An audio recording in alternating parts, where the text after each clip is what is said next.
You're mine, Natsu. NatsuxErza.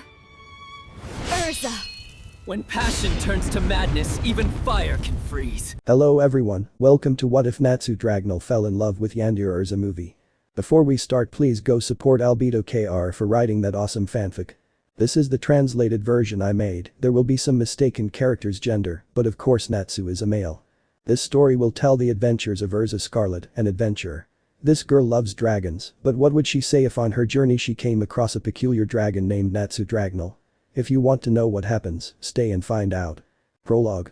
In the human world there is magic people who are capable of using magic. There are also dragons, extremely powerful beings, although some live in harmony with other humans, others are just away from everyone, especially a peculiar dragon of crimson red chlorine, with touches of salmon pink on parts of the body.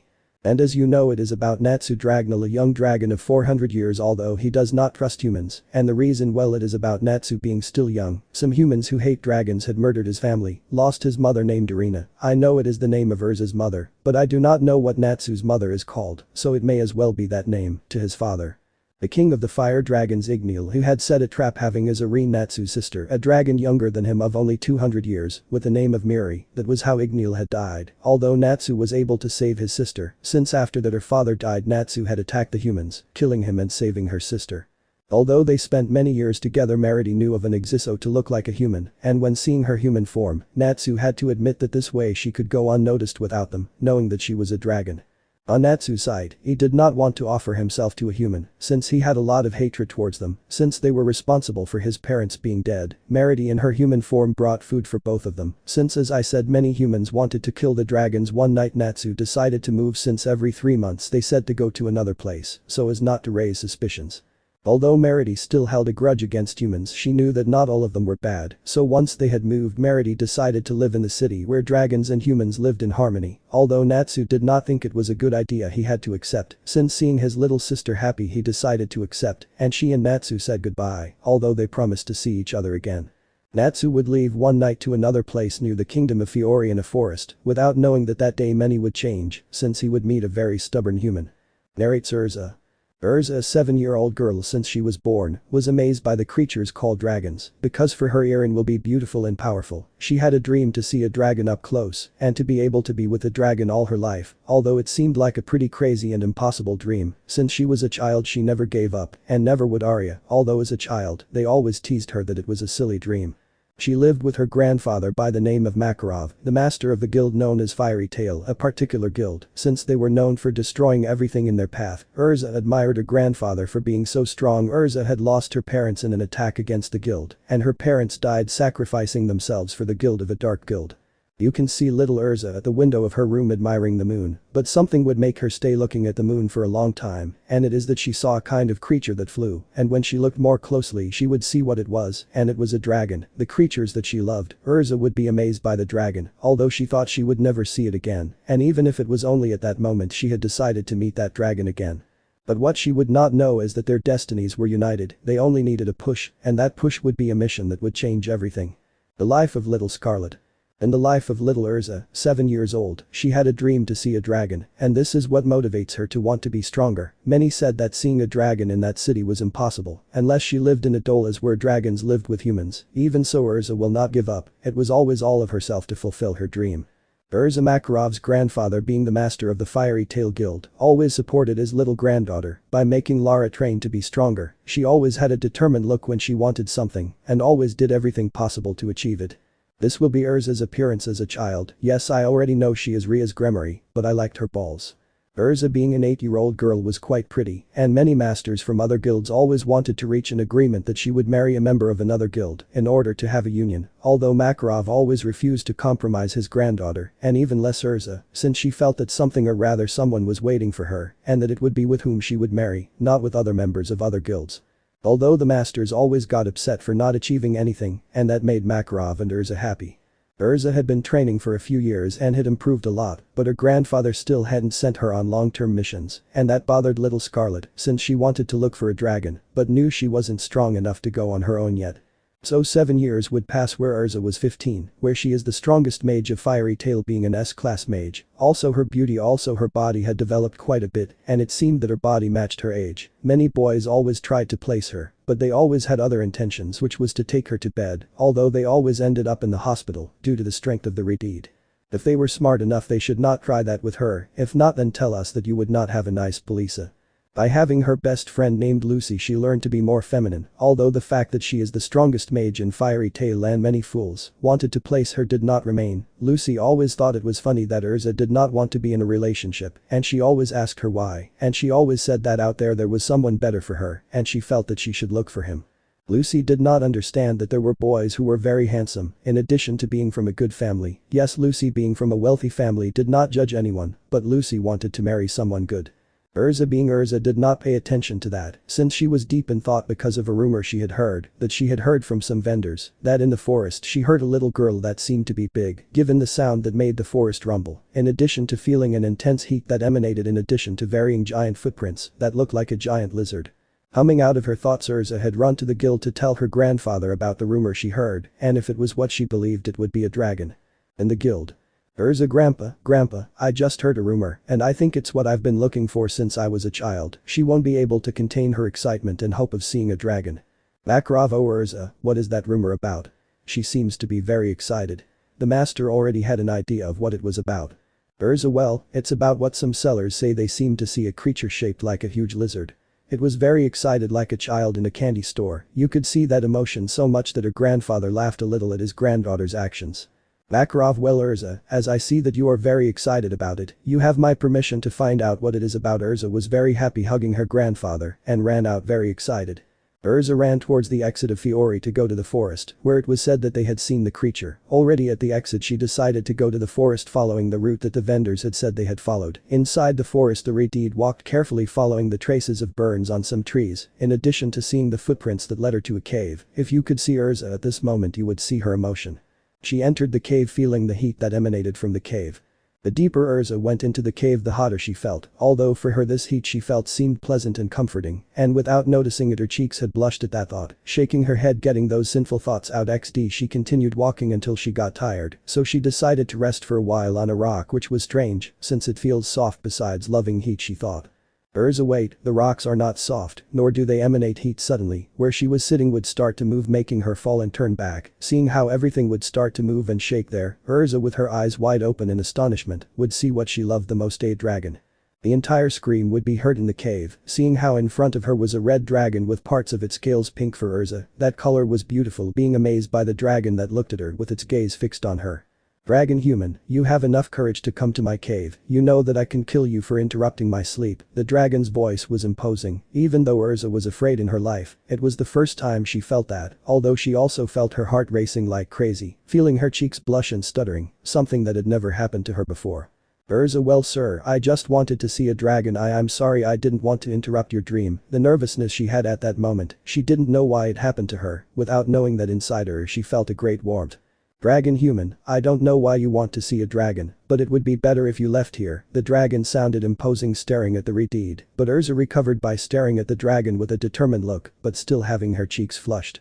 Erza, I'm not going to leave, my dream is to see a dragon, and now that I have one in front of me I'm not going to leave. I feel like it's you who I should look for, and I feel like I should stay with you. Her determined voice would make the dragon who saw her lower his head to sleep, but she would still say one more thing.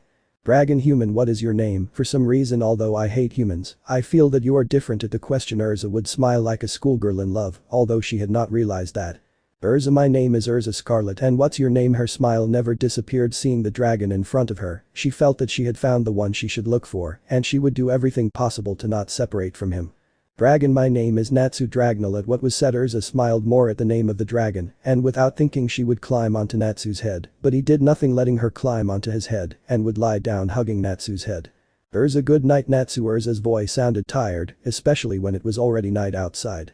Natsu, good night Erza. The young dragon would only respond to what the young Redeed said, although in his mind he said she is strange, but for some reason I don't feel like I can take her away from me, so the two of them will sleep. Erza with a smile on her face and still blushing.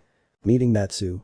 It was a new day in Fiore, everything was normal, everyone was doing their thing, everything was normal for everyone, in the guild it was as always destructive, but now there were more destructive because Erza was not in the guild, but she was still in the cave still asleep in Natsu's head, and well he did nothing because even though he tried to get her off of him he simply couldn't, something prevented him from taking her off, a feeling that he didn't want to take her away. And speaking of Erza, she was waking up, feeling very good about sleeping with Natsu, although she seemed distracted as she opened her eyes wondering where she was. Erza, where am I? What I remember is that there was a rumor of a lizard-shaped creature. Oh yes, I remember now, I met a dragon. The clear emotion of having encountered a dragon is what she had always wanted since she was a child, and now she would do everything possible to not be separated from it.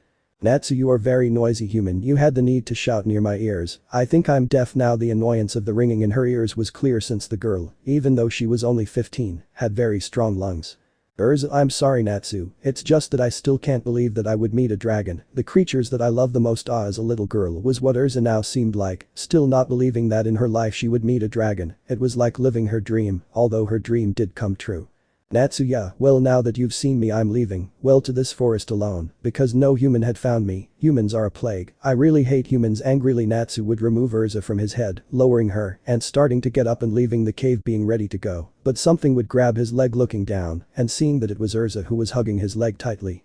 Erza, no please don't go, stay please, I want to be with you, last night I told you that you're the one I felt I had to look for, please don't go, don't leave him. Her voice delayed her fear of losing the dragon, also shedding tears hugging Natsu's pot either. He just looked at her without saying anything, although he wouldn't show it. Natsu felt that he couldn't push her away, no matter how much he wanted to, so sighing he would speak. Natsu, you really are different from them, it's okay I won't go, but on the condition that you don't tell anyone about me, it's clear. The last thing I want is for humans to marry me, that's too problematic. So resigned Natsu would agree to stay. Doing that Erza would arrive very happy hugging Natsu's paw more, but she would remember that she didn't come home last night and her grandfather could be angry. Erza, damn, I have to go home, my grandfather is going to kill me for not coming home tonight and he might punish me. Erza trembled just remembering the punishment she had when she was a child. Natsu said nothing, he just proceeded to lie down again at the entrance of his cave. Without saying anything he saw how Erza trembled with fear, but this one without understanding human things said nothing. So Erza was saying goodbye, telling him that she would come later to see him again, so she approached Natsu's nose and gave him a kiss. She would leave with a small blush. That action would leave Natsu surprised, since she was the first human who was not afraid of him, but rather seemed like she loved him. Erza would look back to where Natsu was, and with a smile on her face, she would think of something. Erza, how can people have them? They are very beautiful and powerful creatures. I would like to know more about Natsu. I want to be his friend and maybe something more. As a schoolgirl in love, she would remember the dragon she met yesterday and that she would be able to see him again, but she would remember that she had to go home. Just put on the clothes from the previous chapter.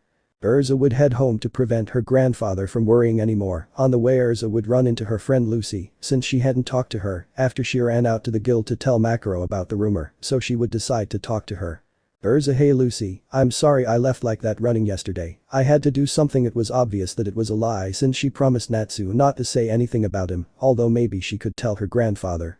Lucy, Erza, it doesn't really matter, but it was a bit strange how you left yesterday, although being you, the truth is that you may have had something to do, right? Lucy is a pretty smart girl, she makes up for it with her lack of strength, in addition to being a celestial magician. Erza, well those things are matters I had pending, but it took me a while to complete it, so I'm heading home because maybe Grandpa is angry. When he remembered that he had to go home, he trembled slightly at that, getting a small laugh from Lucy at her friend's resentment. Upon arriving home, Erza decided to tell her grandfather what she had found about Natsu. At first, Makaro wasn't convinced, but after seeing his granddaughter's enthusiasm, he decided not to do anything. If this was what made Erza happy, who was he to deny it? So a new day had ended in Fiore. The next morning Erza fought with Natsu since yesterday he didn't have time since he had to put order in the guild, and that took him all the time, in addition to helping repair the guild for the money. Upon arriving at the cave where Natsu lived, Erza entered seeing the sleeping dragon. That made Erza smile at the dragon's tranquility, so she decided to lie down next to him, so she was very relaxed near the dragon, until he woke up when he felt Erza preceding him. Natsu, so you turned NatsuxErza's monotonous voice back into a human, so Erza would like to know more about him, since she barely knew him. Erza, hello Natsu, sorry for not coming yesterday, but the guild got a bit destructive. I would laugh, remembering how everyone trembled in fear when they saw Erza leaving. That aside, I was wondering if I wanted to get to know you better. The truth is I want to confess in myself, so I will also tell you about myself. Natsu was not very confident about Erza whether she should tell him about her life or not, but had decided that it was better to tell him if he thought she was different from the rest of the humans who killed her family, so she proceeded to tell him everything she had experienced about how the humans had killed her parents, and that her only family was her sister who was in Alvars. Erza could not believe how humans had killed Natsu's parents. She did not understand why they had done it or the reason that led them to do that by leaving a dragon without his family. She felt familiar with Natsu's story since she had also lost her parents being an only child. Erza had also told her how she had also asked her parents to protect the guild. She also told her that thanks to them, she has that admiration for dragons since her parents had been friends with dragons too, having mutual trust. Natsu just looked at her without saying anything. He did not understand how on earth humans killed each other.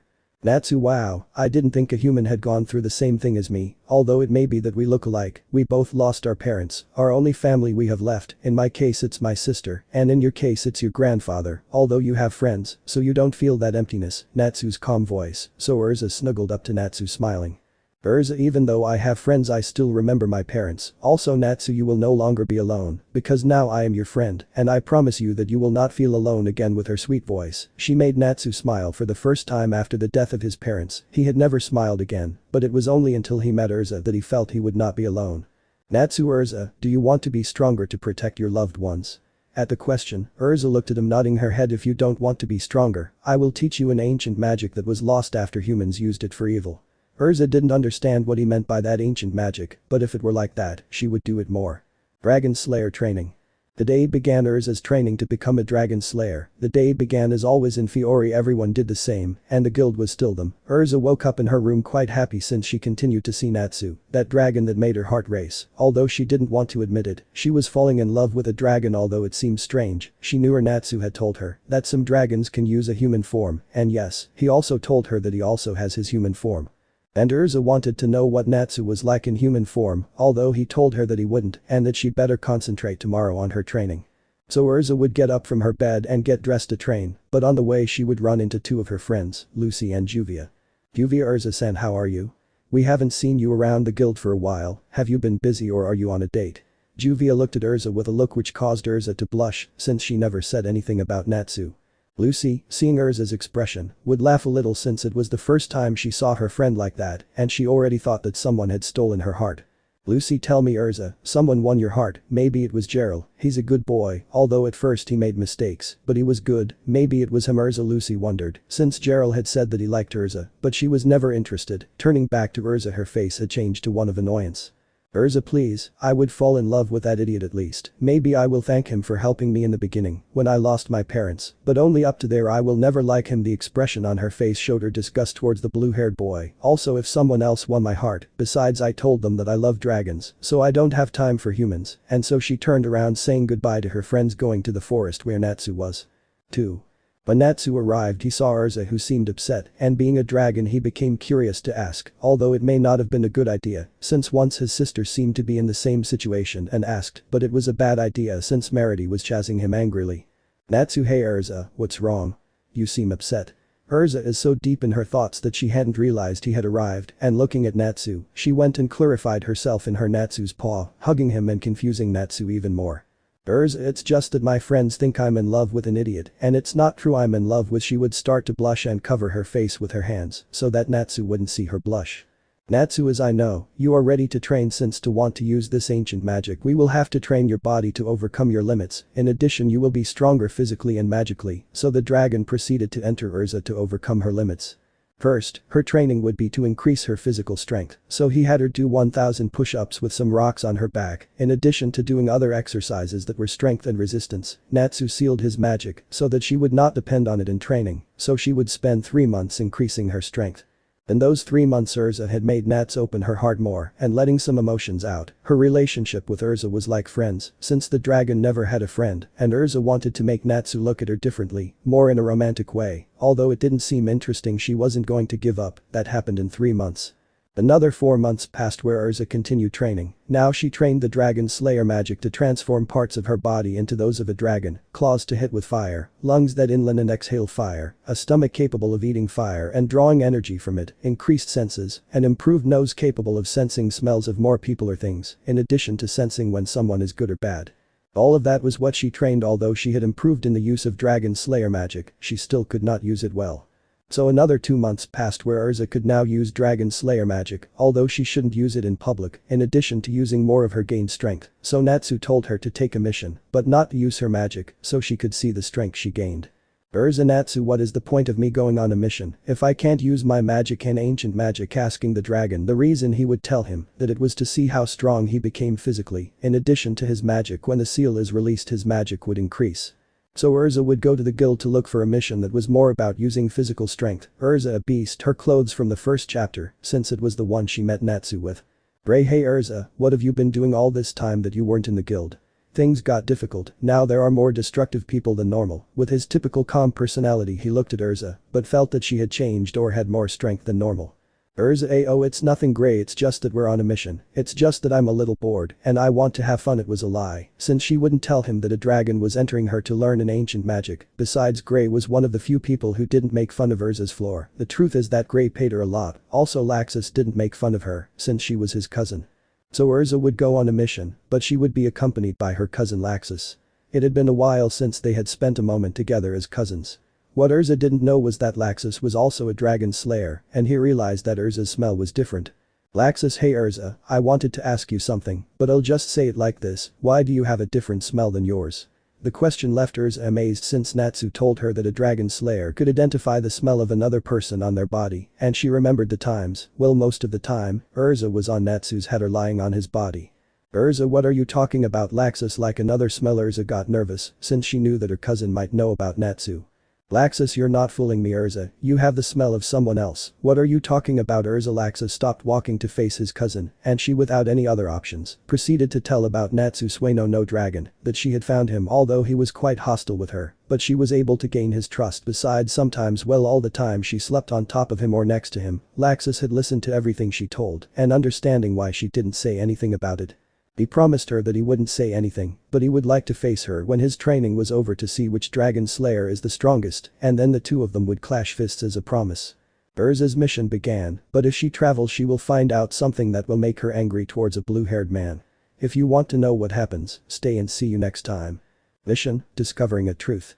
Erza along with Laxus Hyven had the mission she had chosen. Along the way they ran into normal bandits or others who used magic. For Laxus, they were no problem less for Erza, who used her strength that she had gained and had realized that now her blows were capable of breaking rocks without much effort. Erza thought, wow, that's my strength without using magic.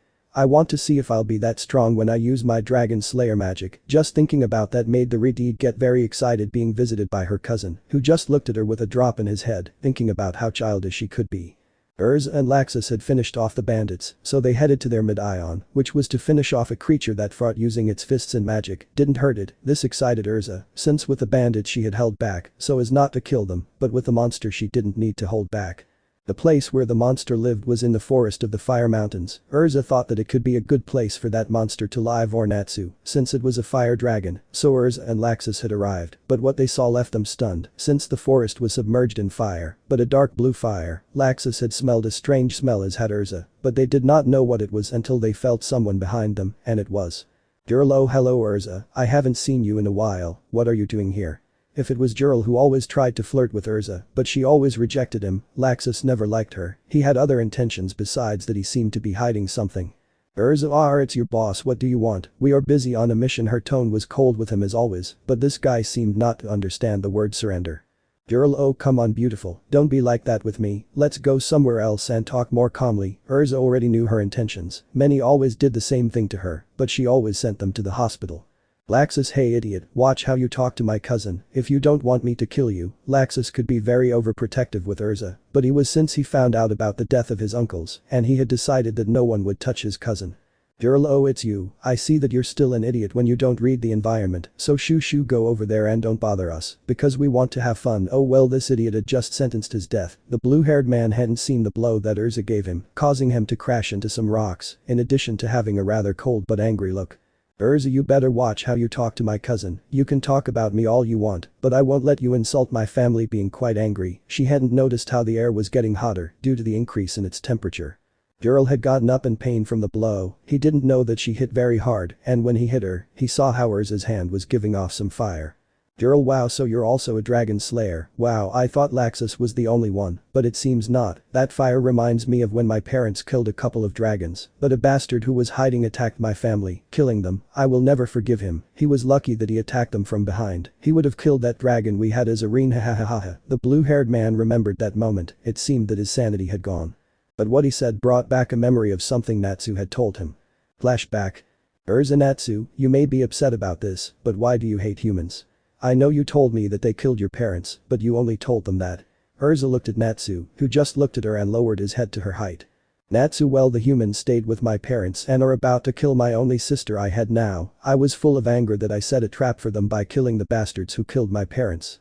But they had a son who when he saw me was afraid of me, and so that he would remember everything he saw the consequences of human selfishness. I left a mark on his face by his left eye, that looks like fire that falls worse on his eye. At what was said, Erza just hugged Natsu, whispering to him that he is not alone, because she will be with him and promised him. Also unconsciously Erza added that she would not leave him, because she still needed to get married and have children with him.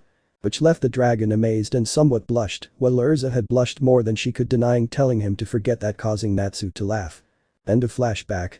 Erza, so you're the bastard who killed Natsu's parents. Bastard. Erza was about to jump towards him, but Laxus had stopped her. Laxus, put me down. I have to kill that idiot for what he did. Laxus didn't let go of her, saying that it wasn't the time for that, since he felt a smell that emanated pure evil. Erza and Laxus would look at the sky, seeing a black dragon with dark blue scales, and its eyes were white. Girl, you're late. Acknowledge. The aforementioned looked at the dragon that was behind him. Both Laxus and Erza trembled with fear when they felt that power and the appearance of the dragon. Acknowledge. Shut up, I was busy taking care of some dragons, but those bastards came in a pack, I would say with annoyance. But I would look at Erza and Laxus, who stepped back in fear. Go to see if there are more dragon slayers, one with lightning and the other is with fire. Tell me, brat, the magic you have is from Natsu Dragnel. At the question Erza recomposed herself and looked at the dragon seriously. Erza, how do you know Natsu? Why do you know him? Erza was intrigued by the dragon who seemed to know him. Acknowledge. Let's say that I was the one who caused the death of her parents. Haha. Erza couldn't believe it, that dragon had betrayed Natsu. He was the one to blame for his death. Erza clenched her fists in anger. Haha, don't tell me you want to fight human. If that's what you want, I'll kill you so you can meet your in-laws. Haha. Acknowledge would launch a magic attack that would hit Erza and Laxus, but in front of them a shield of fire would appear. To Erza that fire seemed familiar, but at the same time it was different. The collision of both techniques would generate a large cloud of smoke that when cleared would show a woman with scarlet red hair. Like Erza's, her appearance was that of a 25-year-old woman, in addition to having a beautiful figure. Woman, come on. Acknowledge that attack some defenseless young people. I see that you don't change, you're still the same, the woman would say, causing anger to the black dragon, who looked at her with anger and rage. Acknowledge. Wow, Irene Dragnel, it seems you are still alive, and I thought they had killed you that day, with mockery in his voice, seeing the woman who by her name and surname Erza would know who she was. Erza, it's you, you're Natsu's mother, she would say in amazement towards the death, who would turn to look at her with a smile. Irene, who are you? How do you know me? She looked seriously at Erza, who tensed at the woman's gaze. Erza, well, Natsu told me that was his mother's name, and she couldn't finish because Irene saw her with wide open eyes. Irene, that my child is alive, where is he? I want to see him, Irene will say in front of Erza, who Irene had tears in her eyes. Erza, if Natsu is alive like Merity, they are fine. Erza will look with her compassionate gaze at Irene, who smiled happily, knowing that her children had not died, but the dragon would speak.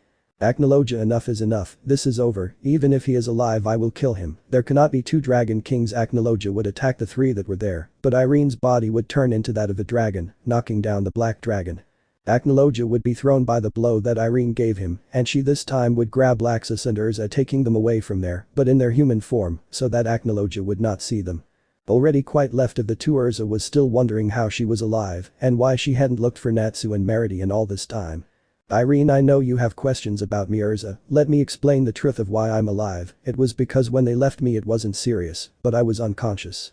When I woke up I saw that my husband was dead and I didn't see my children. I looked everywhere but I couldn't find them, I thought they were dead, I was filled with sadness. I'll go to Argentino, who betrayed us, I looked for him for many years until I found him, but when I found out that they are alive I want to see them, please take me to where he is. Irene asked Erza, crying, wanting to see her children, who agreed to go to Fiori. When they arrived they would go to where Natsu lives, but Irene had decided that she only wanted to see him, since she does not feel safe telling him everything. Erza and Laxus would understand everything if Laxus also goes, since he wants to see Natsu and see what he is like. When they arrived Natsu would look towards where Erza was, but he saw that two people were following her. NatsuxErza, who are they and why did you bring them? Natsu didn't seem happy since more humans knew about him. Erza, Natsu, don't get angry, please, they are good people. The boy here is Laxus, my cousin, and the woman is I didn't know what to say, whether to tell her the name or make up a name, but luckily Irene would speak. Irene, my name is Scarlet, nice to meet you, Natsu, she would say, holding back the urge to run and hug Natsu and tell him that she was his mother, but she wouldn't do it since she felt quite hostile towards Natsu, except for Erza. Natsu, fine, but I hope they don't say anything about me. Leaving that aside, how did Erza do on your mission? At the question, Erza told him everything that happened with Ural and Acnologia, and it must be said that Natsu is not happy, but he calmed down when Erza lay down next to him. She was tired, and he let her sleep as soon as Irene, she had also done the same, but Natsu was not bothered as he felt a familiar warmth, and the three of them ended up asleep. As for Laxus, he went home without telling the teacher what happened. Natus will be able to discover that Scarlet is his mother. Irene, Natsu will be able to defeat Acnologia. All those questions you will know later. The power of the Dragon Slayer. A new day in Fiore, everything normal for people, the guild is still the guild with its destruction, and making Makaro even more proud of his mischief. In a cave, Irene Dragnel woke up. She had been able to sleep peacefully for a long time, hugging her son, whom she thought was dead. Now she could be with him again, although she also wanted to be with her daughter, but she learned that she was in Alvars, which is known as the city where dragons and humans live together. Irene, mind, it's good that Natsu is alive. I don't know what I would do if something happened to him. I don't want to lose you again. She saw Natsu sleeping peacefully next to Erza, who would sleep the same, and she just laughed at that. It had been 1 hour for Erza to wake up, and she saw Irene, who was also awake, just watching Natsu sleep. Erza, I really miss him a lot. Irene sent the aforementioned Asenteria for what the Retid said. Irene, yes, I missed him a lot. He is my son anyway. He along with Merity are the fruit of the love that Igneal and I had. When she mentioned the name of her late husband, she couldn't help but shed a few small tears, but she would wipe them away since she can't be sad at this moment. So they talked for 2 hours. In that time Erza had learned more about Natsu. She knew that Natsu used to be someone normal. He always smiled and always protected his sister and was happy, but he changed the day he thought he saw his parents die. Although Irene wanted to tell him that she is his mother, she can't because Natsu wouldn't have his goal of stopping Acnologia. After 1 hour in which Natsu had woken up, Erza's training continued, although now she could use her power to practice. Natsu, okay Erza, now practice your Dragon Slayer power. Try destroying this rock with fire. Erza hadn't understood how to do it until Natsu explained, concentrate your Dragon Slayer magic in your hand to make your blow stronger. The more magic you use the stronger you will be, but you will lose a lot of mana. Erza did what Natsu asked her. She concentrated her magic in her hand and it was lost in fire. Erza was scared at first, but Natsu told her that was her fire, and since they are training her, her fire becomes hers. Erza blushed a little since she thought she had Natsu closer to her. Irene saw how Erza behaved and already had an idea. Erza had hit the rock with all her strength and saw how it cracked and then exploded into thousands of pieces. That left Erza amazed, who jumped with happiness for having done it. Natsu, well done. That attack is called Karyu no Tekken, Iron Punch of the Fire Dragon. That attack allows you to hit your opponents, which will cause a lot of damage. Erza was amazed with the attack. He did okay. Now try to exhale fire from your mouth for a long distance attack. Erza followed the same procedure of the attack she gave with her fist, but now she would send the magic to her lungs. Erza had exhaled a powerful fire attack towards a rock much larger than the last time, and this time, it did great damage since the rock had been destroyed. Irene had seen Erza's attack and was surprised by the power that Erza had sent, since it seemed that her magic and Dragon Slayer magic had worked. Irene, wow Erza, that was amazing. You have quite a big power. If you keep training your power will be even greater. With a smile, I saw Erza doing what she could since, although it was true that she had a lot of power, she still needed to train. Erza smiled at that compliment. Natsu didn't say anything. He already knew that she would be very strong. That's why in his training he was strict with her, so that she would improve. Natsu, good Erza, how have you managed to complete 2 techniques? I'll do whatever you ask for today, so ask me for whatever you want. Erza, when she hears that, an idea will come to her mind. Erza, okay, water, something I want to ask you. If it's not too much trouble, I would let me see you in human form, she would say at the end, screaming or blushing at what she said. She thought that Natsu would refuse or wouldn't do it. Worse, she only felt a presence of magic, and then a smokescreen, and what she saw left her astonished. Before her appeared a boy with salmon-colored hair with clothes that revealed the muscles of his arms and legs, as well as black pants that were torn at the right knee with brown dungarees, but what left her most amazed was that he had scales on parts of his body, as well as horns that seemed to be on fire. Irene, seeing what her son's form was like in human form, admitted that he resembled his father when he was young and they met. What Natsu and Merity didn't know was that his mother was half-human, since his parents were a dragon and a human, and she found out when she met Igneal since he distinguished her. Erza watched Natsu for a long time, causing him to get nervous since it was the first time he used it and he wasn't as good as Merity, but his mind blocked since Erza had done something that he didn't expect to come.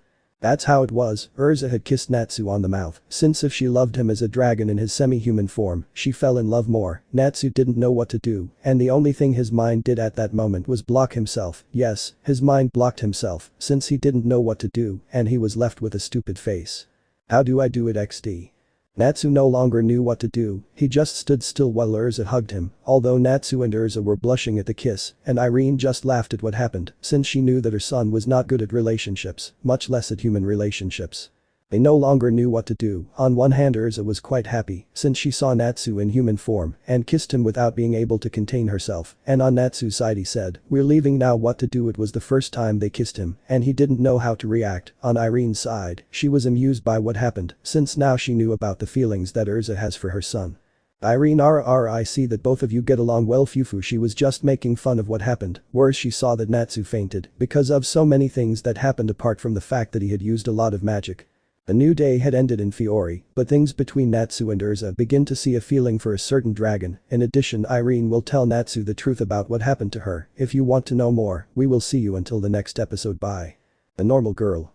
The new day arrived to Fiori and everything was as usual, except for the guild, since they hadn't seen Erza for 3 weeks, and they were starting to worry about her, although Laxus knew where she was, so he was calm, since he knew she was with Natsu and Irene, also that he trusted them, so that nothing bad would happen to her, although nobody knew this.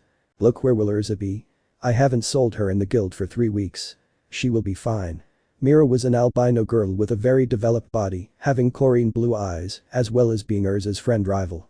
Lucy, if she hasn't come, she's not even at home, it seems like she's gone out. The blonde was also worried about her friend, not only because she hasn't come to the guild, but because she's been acting very strange. Gray enough girls, let's talk about Erza. She's fine, I'm sure she's out on a mission or eating her strawberry cake. The black-haired boy wasn't that worried, he already knew she could take care of herself. Yuvia, you're right, Gray-sama, I'm sure he's fine, he might appear through the door right now, the blue-haired girl thought, not wanting to be worried about her friend.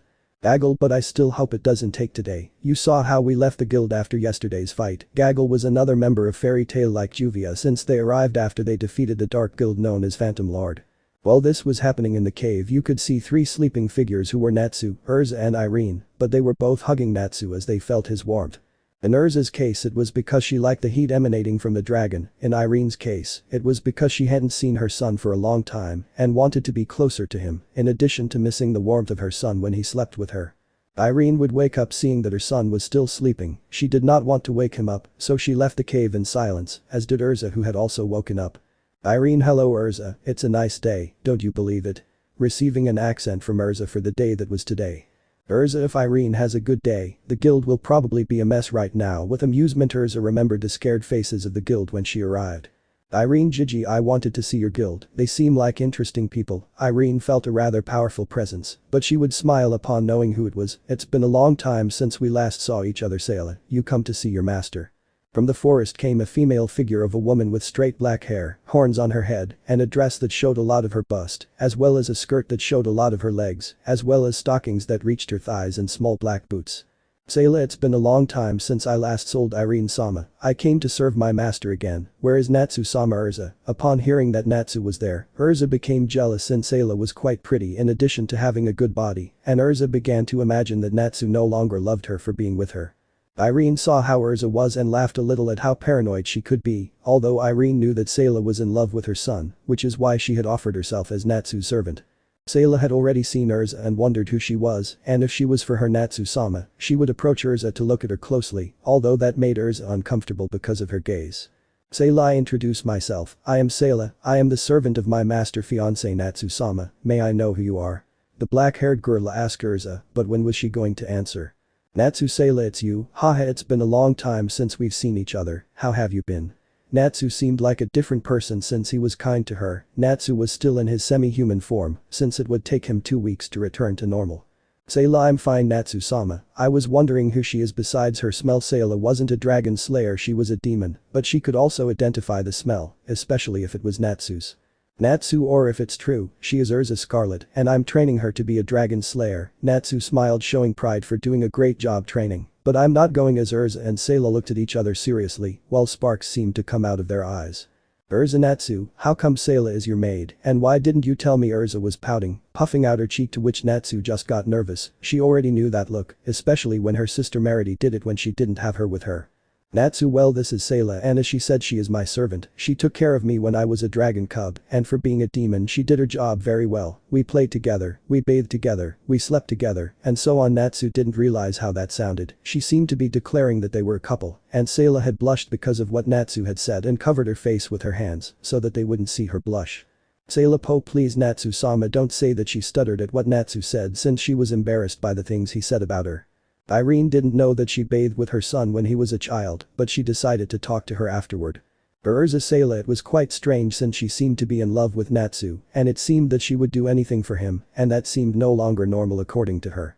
Erza had decided that now that Natsu was in semi-human form, she would take him to the guild so he could meet more humans, but it was a bad idea because when she arrived almost everyone attacked Natsu because of his appearance, since he had scales and horns. The first one who attacked was Gray, but Natsu just dodged him since Sayla was next to him and she pulled him. Gray, hey, who are you, why are you with Erza, and who are they? You mean Irene and Sayla? Erza, calm down Gray, he's Natsu Dragnel, she's Scarlet, and she's Sayla, they're friends, so calm down. With a murderous look, Erza looked at Gray, who only paled at seeing Erza's look, and Natsu just laughed at that. That made Gray upset, who only threw a snowball, but it hit Sayla. Natsu, oh no, that guy is dead. Erza, upon hearing that, only saw how Sayla's eyes changed from black to red. Natsu explained to her that that happened when she got angry. Sayla with a serious look only looked at Gray, who appreciated seeing Erza since they had that same look. Sayla, wow, it seems that this human wants to die today. With his serious voice he looked at Gray, but was calmed by Natsu. Natsu, Sayla, calm down, don't kill him, it was an accident, Natsu had said, calming down, making her calm down. Sayla, as Natsu-sama ordered, she would turn to see Natsu, but she turned to see Gray. You are saved for today, but don't expect me to be gentle with you. She went to Natsu's side. Natsu, let's eat something. Sayla, Erza, Irene, I'm very hungry, and so the three of them left the guild to eat. Well, Natsu caressed Sayla's head, causing her to blush. And so they spent the whole day together eating and remembering many things. His relationship with Erza improved a lot since he let her hug him and sometimes let her give him kisses. With Irene, who called herself Scarlet, their relationship was neither good nor bad since he did not know that it was his mother who he believed was dead, but he will discover it in another chapter. Declaring a love. A new day arrived in Fiori. In Natsu's cave he was asleep, although he was waking up, but he felt a weight on top of him. When he opened his eyes, he saw that it was Erza, Scarlet, Irene and Sayla, who were asleep on top of Natsu. Natsu Deanly thought it was normal for Erza and Scarlet to sleep with him, although Sayla did too, since she slept with him when he was a child, and since Sayla did that, Irene transformed her son into a human baby for Sayla to take care of. Natsu would try to move to get out of there, but no one would let him go, and Natsu was really getting nervous since he was starting to not feel his arms, since Erza and Sayla are asleep in his arms and Irene is cramped on top of him. Natsu, damn, I can't feel my arms anymore, I need you to wake up, shouting towards the cave, generating an echo that made the three women wake up in fright. Erza, Natsu, why are you screaming? We were very comfortable sleeping, Erza would ask Natsu, but she would see that he wasn't moving his arms and seemed to be holding back the pain in his arms. I'm sorry Natsu, we don't say to fall asleep on top of your arms. Sayla, forgive me Natsu-sama, it's just that I can only sleep when I'm with you. Sayla would blush at what she said, but Natsu would get up to stretch his arms. Irene will go to the city to find something to eat, leaving the three behind, although Natsu went to hit some things or walk around now that he is in semi-human form. Sayla, well, Erza-san, I'll make it very clear to you, Natsu-sama is mine, I'm his fiancé. He promised me when we were children that when he grew up he would marry me.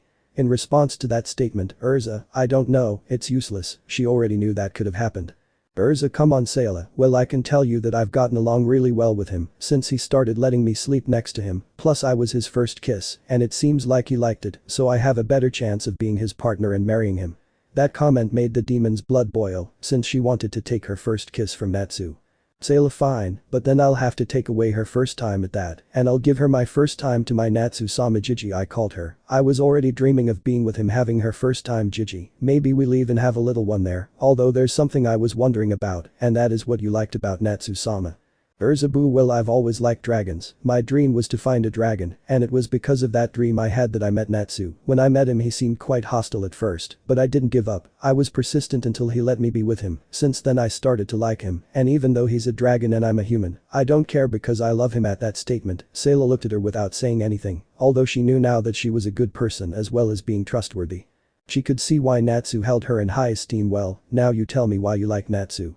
Sayla, well, at first I didn't like it because my race, the Dominos and the dragons, had conflicts and would have started a war if it hadn't been for Natsu-sama's appearance. We were in a room where the Council of Demons and the Council of Dragons were, apart from Natsu's parents like the kings and my parents who wanted to engage me with a disgusting dragon, he only saw my body. It was then that Natsu-sama appeared in his human form, who was just a baby. When I saw him I was amazed by how beautiful he was. His mother, when she saw me as her son, smiled at me. According to her, it was rare for someone to grab her son. That's when I decided that I would marry him, rejecting the other, although he wasn't happy and wanted to attack me. But Igneel-sama saved me, and he and his wife accepted that I would be with their son. Worse, I decided that I would be totally loyal to him, and I still am. I love Natsu-sama. I love him so much since I met him. My life is happier being by his side. Also, I thought that when he grew up he would see me in a different way because of his dragon instincts, but no, he sees me that way, and that is why I am very happy being by his side. Sayla's story left Erza amazed by what happened. She never thought that Natsu would save Sayla in that way, even if it was unconsciously. Although they talk about their tastes for Natsu, and Erza learned more about him, about his life when he grew up, and Sayla surpasses more of how Natsu was now. They did not know that a dragon was listening to them, and it was Natsu who listened to every word they said, even how much the two girls liked him, although he could not choose one without the other suffering. Irene, on the other hand, also listened to what was happening and noticed her son, who was also listening, and must have realized the feelings the two girls have. Irene thought, well, so my dear son has already realized what those two feel, but knowing him, he won't know how to decide until they both give an idea or decide to share it, although I wouldn't mind having two daughters-in-law. Fufu. Irene just found it funny, since she really liked both Erza and Sayla. Erza and Sayla continued talking. They didn't realize that hours had passed, and they ended up scared since Natsu was behind them, scaring them and receiving a blow from them that left them out of combat with their tongues hanging out. Night had already arrived in Fiore. Everyone was almost asleep. The guild continued with their chaos, although they were calmed down by Irene. The guild treated her like Erza, saying that she was an Erza, but older. In the cave, Natsu, Erza, Sayla and Irene were having dinner, since Natsu had hunted beasts that could be eaten, and Erza helped him, saying that it was survival training. They had already gone to bed, or rather, they lay on top of Natsu. The dragon had already fallen asleep, so the three of them stayed awake to talk about something important. Erza, Irene's brother-in-law, will tell Natsu that she is his mother. I think it's time to tell him, don't you think? Irene looked at Erza, who nodded, understanding what was happening. Irene, yes, but if Natsu were to hate me for not having told him, or if he doesn't talk to me anymore, or if Irene's way of thinking was turning into mush, since she was imagining many things that would not happen. Sayla, don't worry Irene-sama, I'm sure Natsu-sama will be happy to see you again. Giving her a smile made Irene feel calmer, but she promised she would tell him tomorrow. So the three went to sleep, resting for tomorrow. The next morning everyone had gotten up. Natsu continued training Erza in her Dragon Slayer magic until they took a break and Irene approached Natsu. Irene, Natsu, I have something to tell you. I am your mother. I am Irene, my child. In the end she ended up screaming, and Natsu would open his eyes in surprise, but her hair covered his eyes, not letting him see them. Irene thought that Natsu was angry, but she was surprised when Natsu hugged her. Natsu, Oka-san. Oka-san, I missed you so much. Oka-san. Natsu had cried upon seeing his mother again, so Irene explained to him what happened, how she had been looking for him and Merity for many years. Natsu also told her where Merity was, and knowing that she was okay, Irene was happier, and her heart finally felt peace. So it happened, Natsu is bigger than Irene. Irene had a gift for Natsu, and when he opened it, he saw that it was a scarf made of dragon scales. Natsu really liked that she put it on him, and Irene was very happy to see her son for his gift. Also Erza and Sayla were happy for him, but Erza took advantage of that to hug Natsu and kiss him on the cheek. Being that Sayla did not stay behind and also hugged Natsu, and also gave him a kiss too, that made Natsu blush because of that, and they would laugh a little because of Natsu's reaction. Erza, Sayla thoughts, Natsu, we love you and we hope you reciprocate our feelings. The Dragon Slayer emerges. The next morning Erza continued training her Dragon Slayer magic, being supervised by Natsu. Improving every day, her magic became stronger, and she was also trained by Irene, but Irene's training was very different from the one Natsu used, since she trained her to even better master her magic, in addition to teaching her the secret arts of the Dragon Slayers, although only Erza was able to learn 2 secret arts. Of Erza. Erza, damn, this training is harder than Natsu's, but I know I'll improve more. I have to be stronger to be able to fight alongside Natsu, she said to herself, since she was weaker than Sayla, and she was weak compared to Natsu, who being a dragon his strength is higher. They continued like this for 3 months, where Natsu's relationship with Erza and Sayla was good, although they didn't tell him anything about what they felt, since they didn't know how Natsu could take it. Irene always told them to tell her, but she always got nervous when trying to tell her, but what they didn't know is that Natsu already knew about her feelings, since he had heard them that day, but he didn't say anything, since they had to solve it. Of Sayla. Sayla, damn, how are we going to tell Natsu-sama how we feel about him? Do you think Erza will accept us? The demon wondered to the Redeed, who also didn't know what to do. Irene, girls, I already told you to tell him, and don't be afraid, because I'm sure he'll accept you, and I'm sure of that. As a mother she was trying to give them Ino so they would tell Natsu, and it worked. After that Erza continued with her training. Sayla also trained since it had been a long time since she fought or when she helped Natsu when he was a child in his training. They continued like this for hours to perfect their magic, although now there were things that Natsu had to do, and this Erza and Sayla knew, only he and Irene. Natsu, well Erza, your training ends now you are the fire dragon slayer, but you will promise to use your magic only if it is to help someone, you will not abuse your dragon power, and lastly, you will be happy with the last thing. Erza did not understand what she meant, nor did Sayla know what was happening.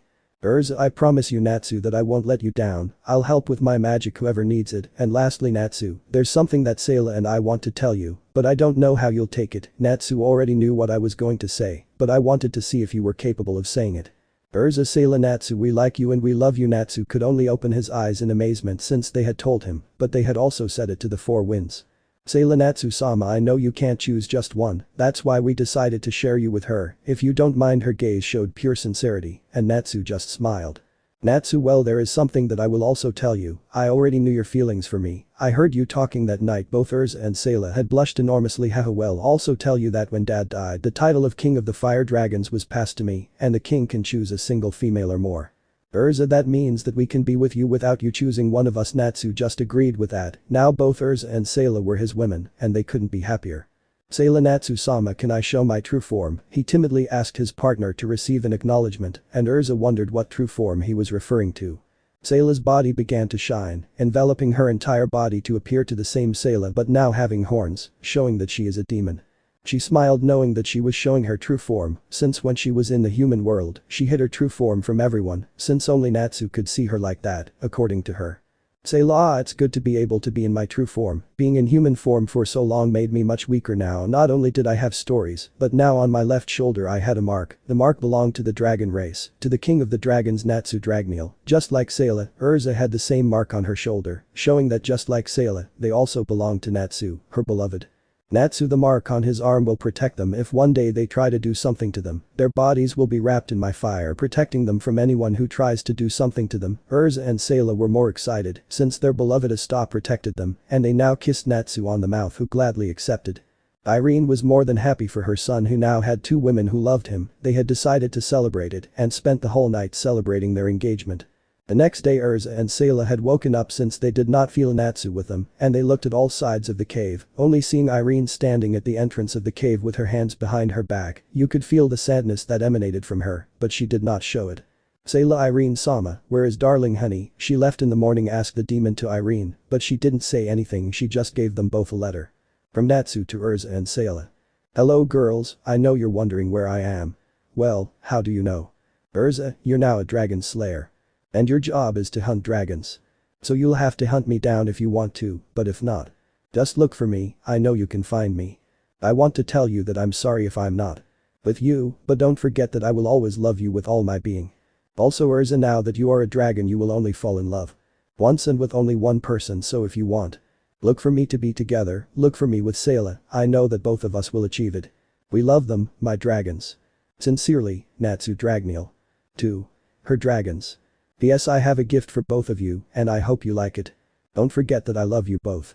When they finished reading the note, both of them couldn't stop crying until they were hugged by Irene, who was also crying, although she tried to hold back and not break down right then and there. Irene, calm down girls, we will find Natsu and his husbands, and they will be together. Irene tried to stop Erza and Sayla from crying. Sayla B, but Irene-sama and Natsu-sama left us. The demon didn't want to believe it, she didn't want to believe that Natsu had left them. Irene, pay attention girls, Natsu is your husband. The day you have that mark shows that you are still his wives, so act like it, act like the wives of the Fire Dragon King. At those words, both Erza and Sayla stopped crying to have a determined face. Erza, Sayla, Natsu-sama, we will find you and we will be a family, we are your wives, so we will find you and we will have children, and so the adventure to find Natsu begins without knowing the truth that only Irene knew. Flashback. Irene, Natsu, are you sure about this? You know they can suffer because of it. She looked at her son with a serious look. Natsu, yes Oka-san, I have to do it. You know that it will happen to Erza if I don't act, it's the only way. Besides, she won't be alone, they have the three of them, plus I'll leave them both a gift, for sure, and they'll like it and want to look for me even more, End of flashback. Irene thoughts, oh son, you don't know how lucky you are to have those two, and I am also lucky to have such wonderful children, and with that last thought the three of them would leave the cave. The end of the note. Erza and Sayla had read a gift and asking Irene she would only laugh a little, so she took out 2 boxes where there were 2 scarves like Natsu's. Erza, Irene-san, this is what I think it means. Couldn't control her excitement and happiness when she saw the gift.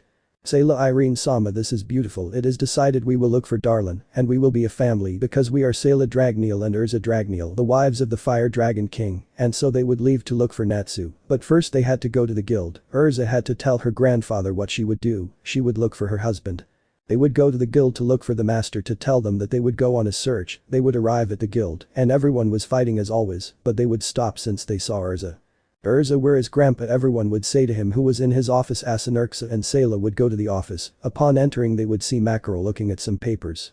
Makarov, Erza, what's wrong, and why do you and Sayla have those scarves? Asking intrigued, since he had never seen his granddaughter with that scarf, so Erza and Sayla would tell him everything that happened about how Natsu was a dragon, and being the king of the fire dragons, they also told him about how they were his wives, which made them the fire dragon queens. To say that the master was not surprised would be a lie, since he never saw or thought that his granddaughter would be in love with a dragon, or that Sayla was a demon. Sayla, that's why we want you to let Erza go out to look for our darling to bring him and be a family. In response to what was said, Makarov didn't say anything, he just had a serious look in his eyes, and Erza thought that it was better not to tell him. Makarov, I understand the reason, so you can go if it is for my granddaughter's happiness. I am not the one to stop you, so Erza, find your husband and be happy. I would like to see those mini dragons running around there. At what the teacher said, both would blush, since they had also imagined having children running around there and being a very happy family. And so both Erza and Sayla and Irene would leave to look for Natsu, but first they would go see someone, but what they didn't know is that the blue-haired man had heard everything. When they left, everyone thought it was strange that the three of them were leaving in a hurry. All the guild's magicians were quite curious. Grey Master, why Erza and the two of them left the guild in a hurry? Lucy, yes, teacher, what happened that made you rush? Gaggle, it's weird since Erza smells like a dragon, Gigi, Erza is like a Sanina. Wendy, that's right Gaggle-san, Erza-san is a dragon slayer. The teacher would tell them everything Erza told him, and it is worth saying that everyone was impressed and amazed. Everyone, what? Erza is married to a dragon. Although there was a water mage whose name Natsu resonated in his head, but he couldn't remember why that name reminded him of his father.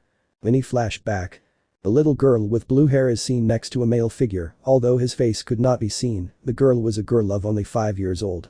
Yuvia Oto-san, you will come back for me, right? The little girl asked the male figure. Yes, my raindrop, I will come back for you, and we will finally be father and daughter. Find Mini flashback. Yuvia, I don't think it's him, but he has the same name as Oto-san, and with that thought in the water mage's head, she was left with more questions about Natsu's name. Although Juvia was intrigued by the name since it was the same as her father, she wanted to go look for him, so while no one was looking Juvia ran out in search of Erza, Sayla and Irene, and found them, but it seemed that she was waiting. Irene, it took you 5 minutes. Juvia, are you ready? The water mage was surprised since they were waiting for her. Juvia, Edo, why did you wait for Juvia? Sayla, because it was clear that you were intrigued and had questions about me, darling, so we waited for you to come with us. Juvia, okay, the truth is that Juvia has doubts about Natsu-san, but they are things and a personal issue for Juvia, so the three Madas and the dragon went to look for Merity to help them find Natsu. Remembering the past. In the search to find Natsu, the 4 women walked through the outskirts of Magnolia. I already corrected the name, I didn't know that Fiori was the country, they didn't know where to start, so they thought that they would first go see Merity, but there was a problem is that she was in Alvers, and that was another country, so it would take them a long time to go. Sayla, how are we going to get to Alvers? It is very far away, it would take us months to get there. In response to the question, no one said anything because they had not thought about that. Juvia has an idea, what if I make a boat with my magic and go? It wasn't a bad idea, but it would still take them 3 months to get to Alvers. Erza, it's a good idea but it would take us 3 months to get there, even so the three magicians didn't know that Irene could turn into a dragon and fly. Irene Erza, Sayla know that I can return to my dragon form right? Both Erza and Sayla hit each other in the face when they forgot that, but Juvia didn't understand anything. Juvia, what are you referring to? Juvia doesn't understand. The three women looked at the water mage, knowing that she didn't know anything. So Irene asked the three girls to move away a little. Juvia didn't understand why, but she better listened, and so Irene began to cancel the transformation magic, and so Juvia was surprised when instead of seeing Irene, she saw a dragon. You. Juvia, but what? Irene-san is a dragon, so Erza's husband is you. The water mage was quite nervous seeing a dragon in front of her. Irene, if Sayla and Erza's husband is my son, in my true form we can go faster, it would only take us 3 hours, so the three magicians climbed onto Irene's back and she took flight and headed towards Alvars to meet her daughter. So Irene would fly to Alvars. What they didn't know was that someone was waiting for them. After 3 hours of flight they arrived at Alvars, but they saw that it was different from what they thought it was, and that there was a lot of desert, although the heat was not felt. In addition to seeing in the distance a huge city with a castle at the entrance, had a sign that said, "Welcome to the kingdom of Alvarez," something strange, since they did not know that Alvars was a kingdom. At the entrance Irene returned to her human form, so the four entered the kingdom to see many people, but some were different since they had horns and scales, as well as dragon wings. Erza, but what? I could swear that Alvars, both humans and dragons, live in company, then why are they all in their human form? She looked curiously at the human dragon people. Irene, I'm sure of that too, but we don't have time to ask, we must find Merity. Each mage separated to find Merity, and they would meet at the entrance of Alvarez, if any of them found her. Each mage separated, searching on their own, although we will focus on the water mage, who walked through the streets in search of Merity, but she would run into someone who, for some reason, made her be on guard. Juvia, who are you? What do you want? With Juvia taking water from some barrels that had frozen the tip, putting it on the person's neck. Man, don't worry, I'm not going to get anything right, I just want to talk to you. The person took off his hood, showing a boy his age with black hair and a black tunic with a white ribbon on his shoulder. Juvia, you just want to talk to Juvia. Okay, but for some reason your appearance doesn't inspire confidence. The water mage removed her weapon from the man's neck, but to prevent it, an ice dagger was generated in her hand that hit it. Juvia's appearance just changed the color of the guild mark to salmon pink, plus Juvia can freeze her water here. Thus the unknown man was followed by the water magician from Adas until they reached a clearing, where they sat on the grass where the man would begin to talk to make conversation. Man, so your name is Juvia, right? The water mage opened her eyes in surprise and put the ice dagger to his neck. That made the man nervous. Calm down, I know why you speak in third person, and that's why I knew your name. Juvia had gotten cold and mentally hit herself on the head, since the same thing happened to her when she met her dad. Juvia, mind, damn, I have to stop talking like that. That's what happened to Odo-san when I met him. Making a mental pout, she relaxed without letting go of the dagger she had in her hand. So Juvia began to tell her story, somewhat confident in the person since she did not feel any bad intentions. Juvia's story. There is a town where it is said that it always rains, and the sun never came out in that place. What not everyone knew is that it was caused by a blue-haired girl who could not control her magic since it was quite powerful. That was why her biological parents abandoned her in an orphanage, where all the children did not want to be with her because of her magic, so they gave her the name Juvia. The little girl suffered without having friends in that place. Nobody wanted to play with her, not even the managers cared about her. All that would change the day she saw a hooded person through the door who only showed his face, which was that of a man, but what left the little girl most curious was that salmon pink hair color. Soon one of the attendants approached him. Woman, good morning young man, how can we help you? The woman asked in a sweet voice. Man, hello, yes, I want to know the reason why it always rains in this place, asked the hooded person to the woman. Woman, well you see, it's because of that girl, it's always raining here, it's been 5 years since the sun came out here. The woman's tone was one of contempt camouflaged with kindness, something the man noticed. Man, so that's why. Well, I'll take the girl, he said bluntly, since he wouldn't allow the girl to suffer anymore, and the hooded man knew that because he saw it in his eyes.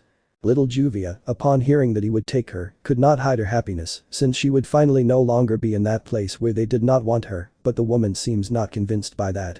Woman, well, I can't do that. They gave me the order that no one should adopt the girl. Upon hearing that, Juvia became sad because she had forgotten that, although the man didn't care about that. Man, I said I'm taking her, I don't want her to continue suffering in this place where no one wants to help her with their magic, but I will say that the little Juvia didn't cry for what she said. The man said it would be a lie since she was the first person who wanted to help her. Without further ado, the man walked past the woman and approached the little girl with a friendly smile that made her feel safe. Man, what's your name, little one? Even though he was the first person to ask her name, Juvia got nervous. Juvia, my name is Juvia, it's a pleasure to meet you sir. The man would only laugh a little because of how shy she was, so putting his hand on her head, he caressed her to show that she didn't need to be nervous. Man, come on, don't be nervous, and I'm not that old to be called sir, you could say I'm 16 years old. The girl was amazed by how young the boy was, as was the caretaker. Woman, excuse me, then you can't take her, she's too young to take her, the woman said the reason when she heard her age, then the boy just sighed. Boy, okay, well, anyway I'll train her to control her magic, the truth is that she has a lot of magical power, that's why she can control storms. Both the woman and Juvia were surprised by what was said. Juvia thought it was because of a curse, and the woman thought so too, and the whole town too. Well, are you ready little raindrop to train at that affectionate suffix that the boy told her. Juvia could only smile and blush a little since it was the first time that someone had called her so affectionately. Juvia, yes, Juvia is ready to be strong. The boy just laughed at that since the little Juvia spoke in the third person, thus a training would begin, so that the little water mage would be strong. Juvia would come out of that memory to see the boy who was listening to her story, but she saw that it was too late, so they would leave her for tomorrow, so Juvia said goodbye to the young man to meet up with her friends and go to a hotel to rest to continue tomorrow. They were almost in their rooms where each one was ready to sleep for tomorrow, although Juvia had things on her mind that still didn't let her sleep, and she took out of the backpack she was carrying a scarf like the one Erza had, but this one was blue like the clear sky. Juvia remembered that the boy gave it to her before he left, promising to take it from there. The water mage remembered the day he gave it to her as a gift and a promise. Just imagine Juvia as a child in Natsu with a hood. Juvia, mind, someday I'll see you again, Oto-san, I don't want you to leave me alone again. With that last thought the water mage fell asleep, hugging the scarf close to her heart and with a smile on her face. The little water magician. The next morning at the hotel where the four women were staying, almost all of them were awake except for a water mage, although they let her sleep more since she seemed tired after she arrived. In the kitchen was Irene, who was making breakfast. Although Erza had wanted to try, she ended up burning the food, and that happened because the fire where the food was lit up more than expected, and that was because Erza, being a fire dragon slayer, because any fire that was near her would be intensified. Erza was in a corner depressed since she couldn't cook without burning herself, and Sayla saw Erza with a drop on her head, thinking that she just needs to control it so that it doesn't happen again. Irene, well girl, sit down to have breakfast. Erza, can you talk to Juvia so she can come down to have breakfast? The redeed accentuated to go to the room where the water mage was. Erza's pav. I was heading to Juvia's room to wake her up, she was already at the door so I started calling her. Erza, Juvia, wake up, let's have breakfast. Juvia didn't answer me, I think she's still asleep, so I decided to go into her room to see. When I entered I could see Juvia still asleep, but it seemed that she was hugging something, but I didn't know what she was hugging, so I went closer to see what she had. When I was in front of her, I saw that she was hugging a scarf like the one Sayla and I have, but it was blue. That is strange, since the scarf looks like the sample. I had many questions in my head, but seeing how Juvia was waking up better, I decided to stay at the entrance again, as if nothing was happening. Erza, Juvia, you're awake now, well you could go down to have breakfast, it's ready. Irene and prepared it with my nerves, and too many questions. I decided that I would find out later, so I better go down and tell Irene and Sayla what I saw. Then pav Erza. Juvia, that was weird, but what does it matter, although I think I saw Erza with a scarf like mine. The water mage thought about that, although she didn't know if they were the same scarf, or maybe it was another one. Erza was looking down, something that Sayla noticed since she knew her expressions when they were together, and now she saw a thoughtful expression.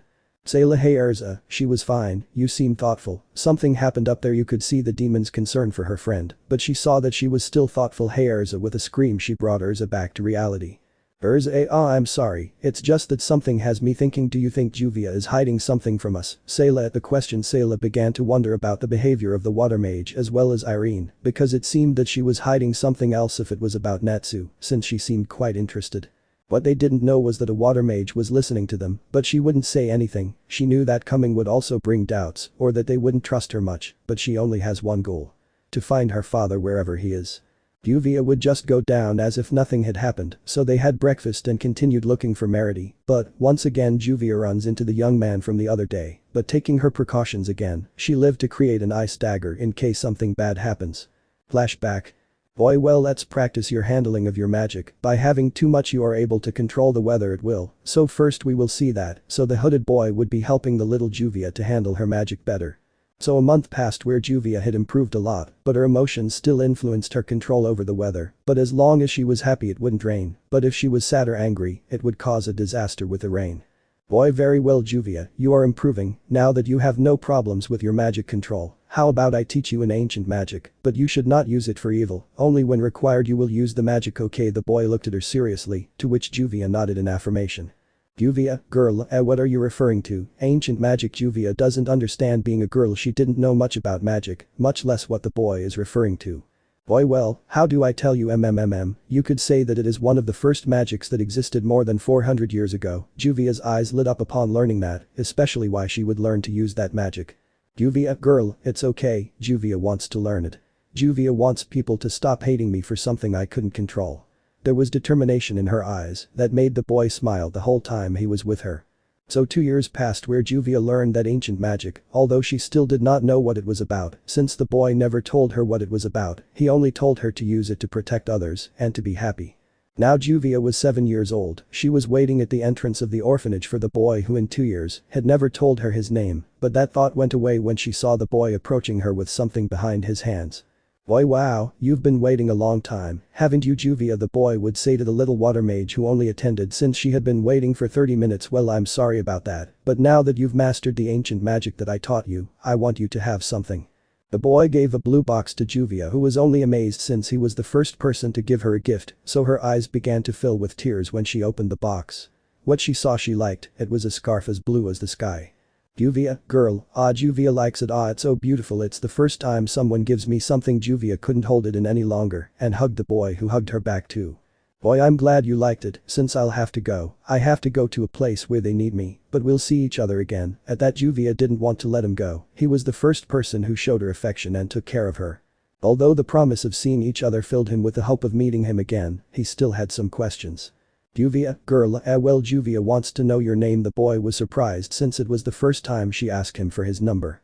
Boy, well, my name is Natsu Dragnel. With a somewhat serious look that he always had, he told her his name, only for the little water mage to smile at that, so they said goodbye. Where Juvia did not see him again, where 9 years passed, where the water mage is 16 years old.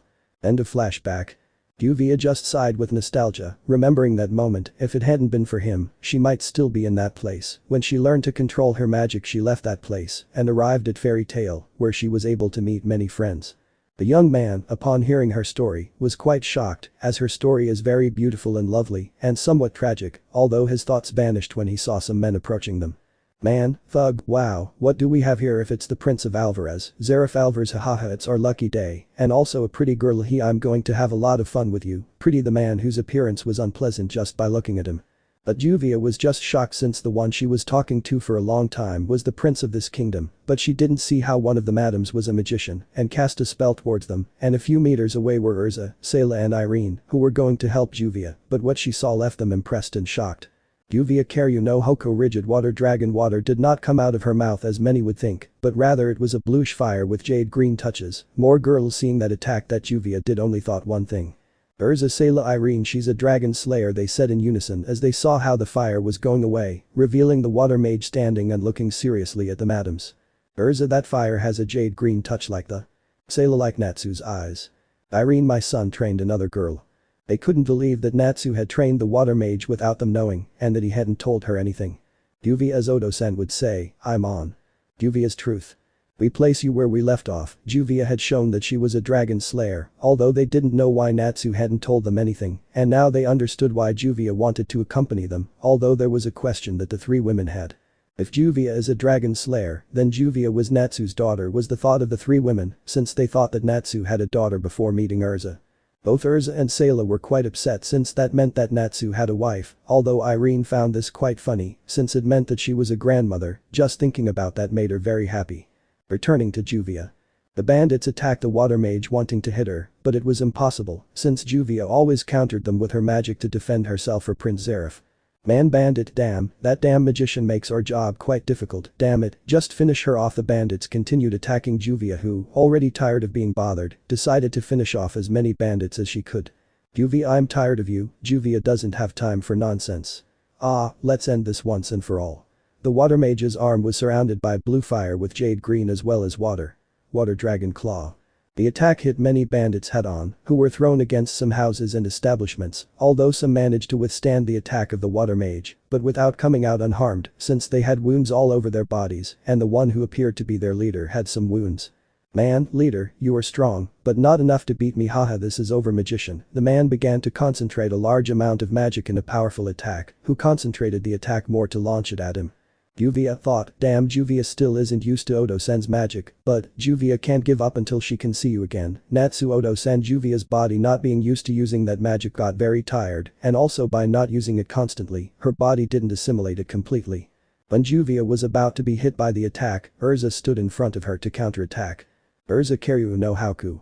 Both attacks had hit, but the Redeed's attack was more powerful, causing her to win in the clash of attacks, something that surprised the water mage, since that attack was like her father's. Juvia, whisper, amazing, he's like dad, but he's less strong. The clash of attacks had knocked out all the bandits. Sayla and Irene approached the two who Juvia was on her knees due to exhaustion, who was helped by Sayla, and Irene went to see Zareth. Irene, excuse me, but who are you and why were you with Juvia? Irene didn't trust the boy since she didn't know him, and she didn't trust him even more since he was with Juvia. Zareth, I'm Zareth Alvarez, and I'm the Prince of Alvarez. At what was said, the three women were impressed, since they didn't think they would save the prince of a kingdom they don't know. Sayla, the Prince of Alvarez, the hell, what did we get ourselves into? Irene, Sama, Erza, Juvia, let's go, let the guards take care of this, there we can avoid getting into trouble. So the four women left there, leaving the prince with the guards who were arriving with him. Guard, prince is fine. Zareth, yes, I'm fine, don't worry, let's go back before my mother gets angry for having gone out. So the guards took Zareth to his home, while the three teenagers and the woman went back to the hotel, but there was an awkward silence, since no one knew what to say, until the older Redeed spoke.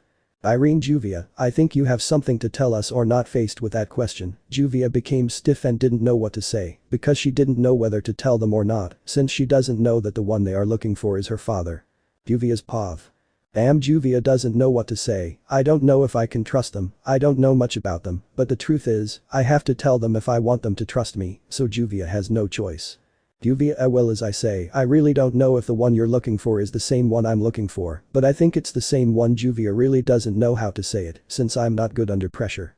Erza, we are looking for Natsu Dragnel, he is my husband and Sayla's, and before you ask yourself how easy it is, he is the king of the fire dragons. As soon as I heard what Erza-san told me, I couldn't believe it. Who they are looking for is my dad. Sayla, then Juvia, the one we are looking for will not be the same one you are looking for at the moment. I asked that the ideas were concrete, the one they are looking for is my Odo-san. Juvia, yes, I think so, although the only thing I remember about him is his name and the color of his eyes and something that made me excited. I think so. I explained to them how Juvia remembered Odo-san. Finish pav Juvia. Upon hearing that, they all knew that it was him, his eyes and horns confirmed it, but they had to tell him that Natsu was a dragon, but they didn't know how to do it. Irene, Juvia, the one you are looking for is the same one we are looking for. Natsu is my son, I am Irene Dragnel, I am the former Fire Empress, but now Erza and Sayla are the empresses. Juvia listened to everything, and if it seemed like it was true, then she thought something else. Juvia, then that makes me, even though I don't know, his biological daughter. I am. Juvia didn't know how to say it, but she really wanted to say it, even though Irene interrupted her. Irene, it's exactly what you think, Juvia, even though you're not his daughter, he raised you, and that does make you his daughter, meaning you're the princess of fire. Irane's eyes opened wider, knowing that this made her a princess, even if she was a dragon. Sayla, that's true, so since we are his wives, that makes us family, and then that makes you Erza, our daughter Juvia, although we are almost the same age. Haha, the truth is that for her and the other two, it was quite funny, and it was also a little funny for Juvia's mage. Juvia, yes, it's funny since Juvia is the same age as you. They all had laughed a lot since the situation was funny. They had already arrived at the hotel where they had been staying, so they spent hours talking about their life, how Juvia trained with Natsu and was with her when no one was there, also how Natsu didn't like her calling him dad, it felt weird to him, and the water mage knew more about Natsu from his childhood than what she did for Erza and Sayla. Although their conversation was interrupted when someone knocked on the room and Sayla went to open it to be surprised to find a guard at the entrance who seemed to want to tell them something. Guard, good evening, miss. I hereby inform you that you have been invited to go to the castle of the Queen of Alvarez to thank her for having saved her son. This news caught everyone off guard since they did not expect this to happen, much less that they would want to thank her in person. Juvia, Erza, Sayla, Irene, what? Was the scream that was heard throughout the room, and only one thought passed through the three, goodbye to going unnoticed. Meeting the Queen. Guard, you have been invited to meet the Queen of Alvarez, to thank her for saving her son. Oh, what the hell, the unison shout of the four women echoed throughout the hotel where they were. Sayla, well, goodbye, now let's try to go unnoticed while looking for Merity-sama. Things may not have gone the way the four women wanted, but it was inevitable not to help someone, even if that someone was the Prince of Alvarez. Sayla looked quite nervous as she didn't think things would get to this point. The other three, like Erza, didn't seem to care much as Magnolia the king had already visited them quite a few times when he wanted to compromise Erza, but it never came to anything. With Juvia she seems quite nervous since it was the first time she would see someone from royalty, although she could say that she was also since she was the daughter of the king of the fire dragons. With Irene she was the calmest since she would only see a woman who ruled some humans, although she was the matriarch of the fire dragons and also ruled them. But one thought of the four was what would be the bad thing that could happen, so they went to see the queen. Each daughter poured out as always, Erza with her clothes from when she met Natsu, but having her scarf around her neck, Sayla with her usual clothes, but hiding her horns, and just like Erza with her scarf, with Irene the same, she had her clothes since it was the one she liked the most. But the one who did change clothes for this moment was Juvia, since she would see the queen and should look presentable. That's the outfit the water mage wore, but like the other two, she had her scarf around her neck and touched it with great affection, being the gift Natsu gave her before leaving. So they arrived at the entrance of the castle, which looked big from a distance, but up close it was huge, the four women thought, as they never thought they would go to see the queen herself. The doors were open letting them pass, being followed by guards who accompanied them so they would not get lost. They arrived at a large room where two figures were seen sitting on something that were thrones, in addition to being accompanied by guards. These were Zareth Alvars and his mother, a woman who did not seem older, but rather was very young, having black hair like her son's, and with a tender smile on her face. The woman's name is Valerie Alvarez. When Valeria saw Irene she smiled hugely. Valerie, Irene-chan. Irene, Valeria. Both women ran out to hug each other tightly while smiling and laughing at the incredulous looks of both Zareth and the three girls, who didn't know what was happening or how they knew each other. Juvia is already confused. Does Irene-san know the Queen of Alvars? The women looked at the girl with a smile still on their faces. Valerie, sorry, it's just that I'm very happy to see my best friend again. I almost didn't recognize you in your human form, but I felt your energy, and I knew it was you. Irene, if I didn't recognize you either, a lot will change in 10 years now that you're older, hahaha. Valerie, I'm 26 now, Irene, and you must be 200 years old, haha. Irene, more or less. It's true that you've never seen little Zareth grown up. How old are you? Zeref, sadly, I am 15 years old, Miss Irene-san. Irene, the last time I saw you were 5 years old. You were very adorable like my son when he was born. Ah, how cute my son was. The women continued talking, ignoring the three girls and Zareth, who approached the water mage, thanking them for saving him. Juvia, don't worry, Juvia just did what she had to do. To tell the truth, Juvia didn't think Irene-san knew Her Majesty. Zareth, I didn't think Mom knew Miss Irene either. The truth is I don't remember her for a long time. Erza, well, I think it's best to ask her. Approaching the women, excuse me Irene, how did you know His Majesty and how long ago? Irene, looking at Erza, well that happened when I was young, it happened after I had Natsu, she appeared all wounded and we cured her, plus she knew when someone was bad or good by the energy they emitted, that's how we became friends too, Sayla, wow, that was a story, Valerie, speaking of Natsu, where is that little dragon that is so adorable? Ah, excited with stars in her eyes, looking everywhere. Irene, Natsu is already a dragon, in human age he would be 18, and also he did that, looking at Valerie, sometimes I don't know what that boy thinks. Valerie, depressed, so he did it, damn I wanted to see it and who it was with, whispers. Irene, whispering, with Erza, she and Sayla are his wives, and the blue-haired girl is, so to speak, his daughter, although she doesn't have a last name. Valerie only tried to understand what had happened, but she looked towards the three girls who were somewhat calm. Valerie, well, as I said, in gratitude for saving my son, they can lose whatever. Looking at Juvia, you, on the other hand, I would like to talk to you in private. Juvia would only agree with some nerves like the other girls who didn't know why the queen wanted to talk to the water mage. Sayla, well if you want, we want to know where Natsu's sister is, her name is Merity. Valerie, wow, surprised, I didn't know you had another son. Irene, looking accusingly at the retreat.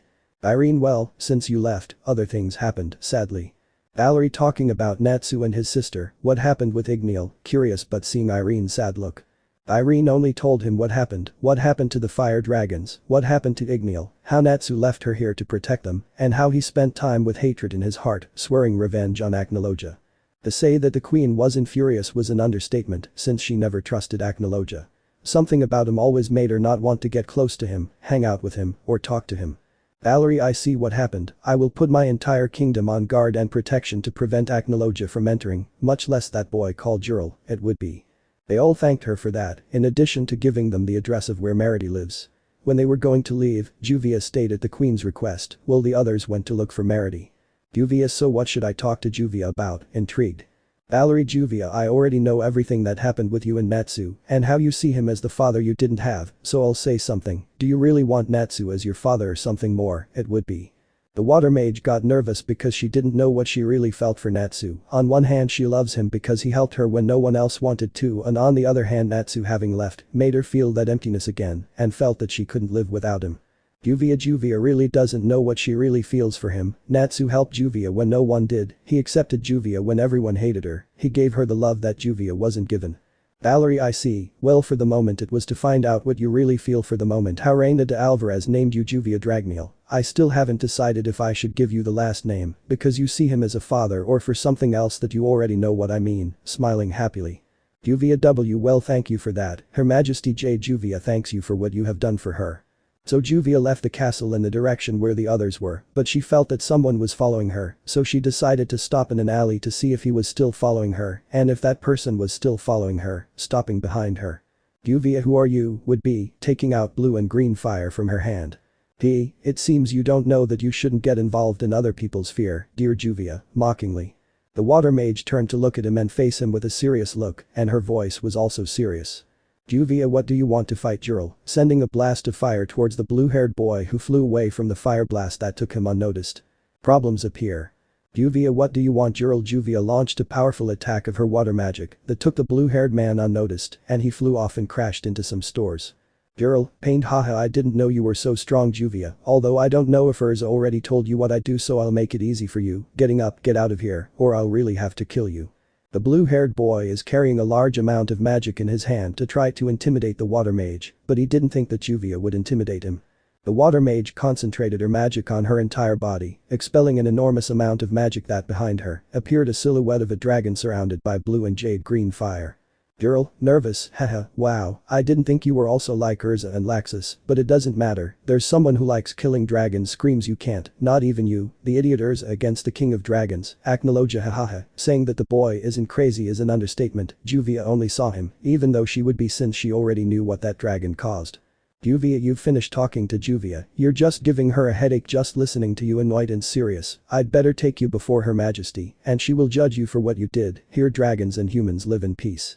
The water mage was ready to fight, although it seems that last comment bothered the blue-haired man who also took a serious stance, so both of them launched themselves at each other. The disadvantage that each one had was that Juvia was almost not good at fighting at close range, and the blue-haired man was, although Jurl had a hard time hitting long-range attacks, and Juvia finds it difficult.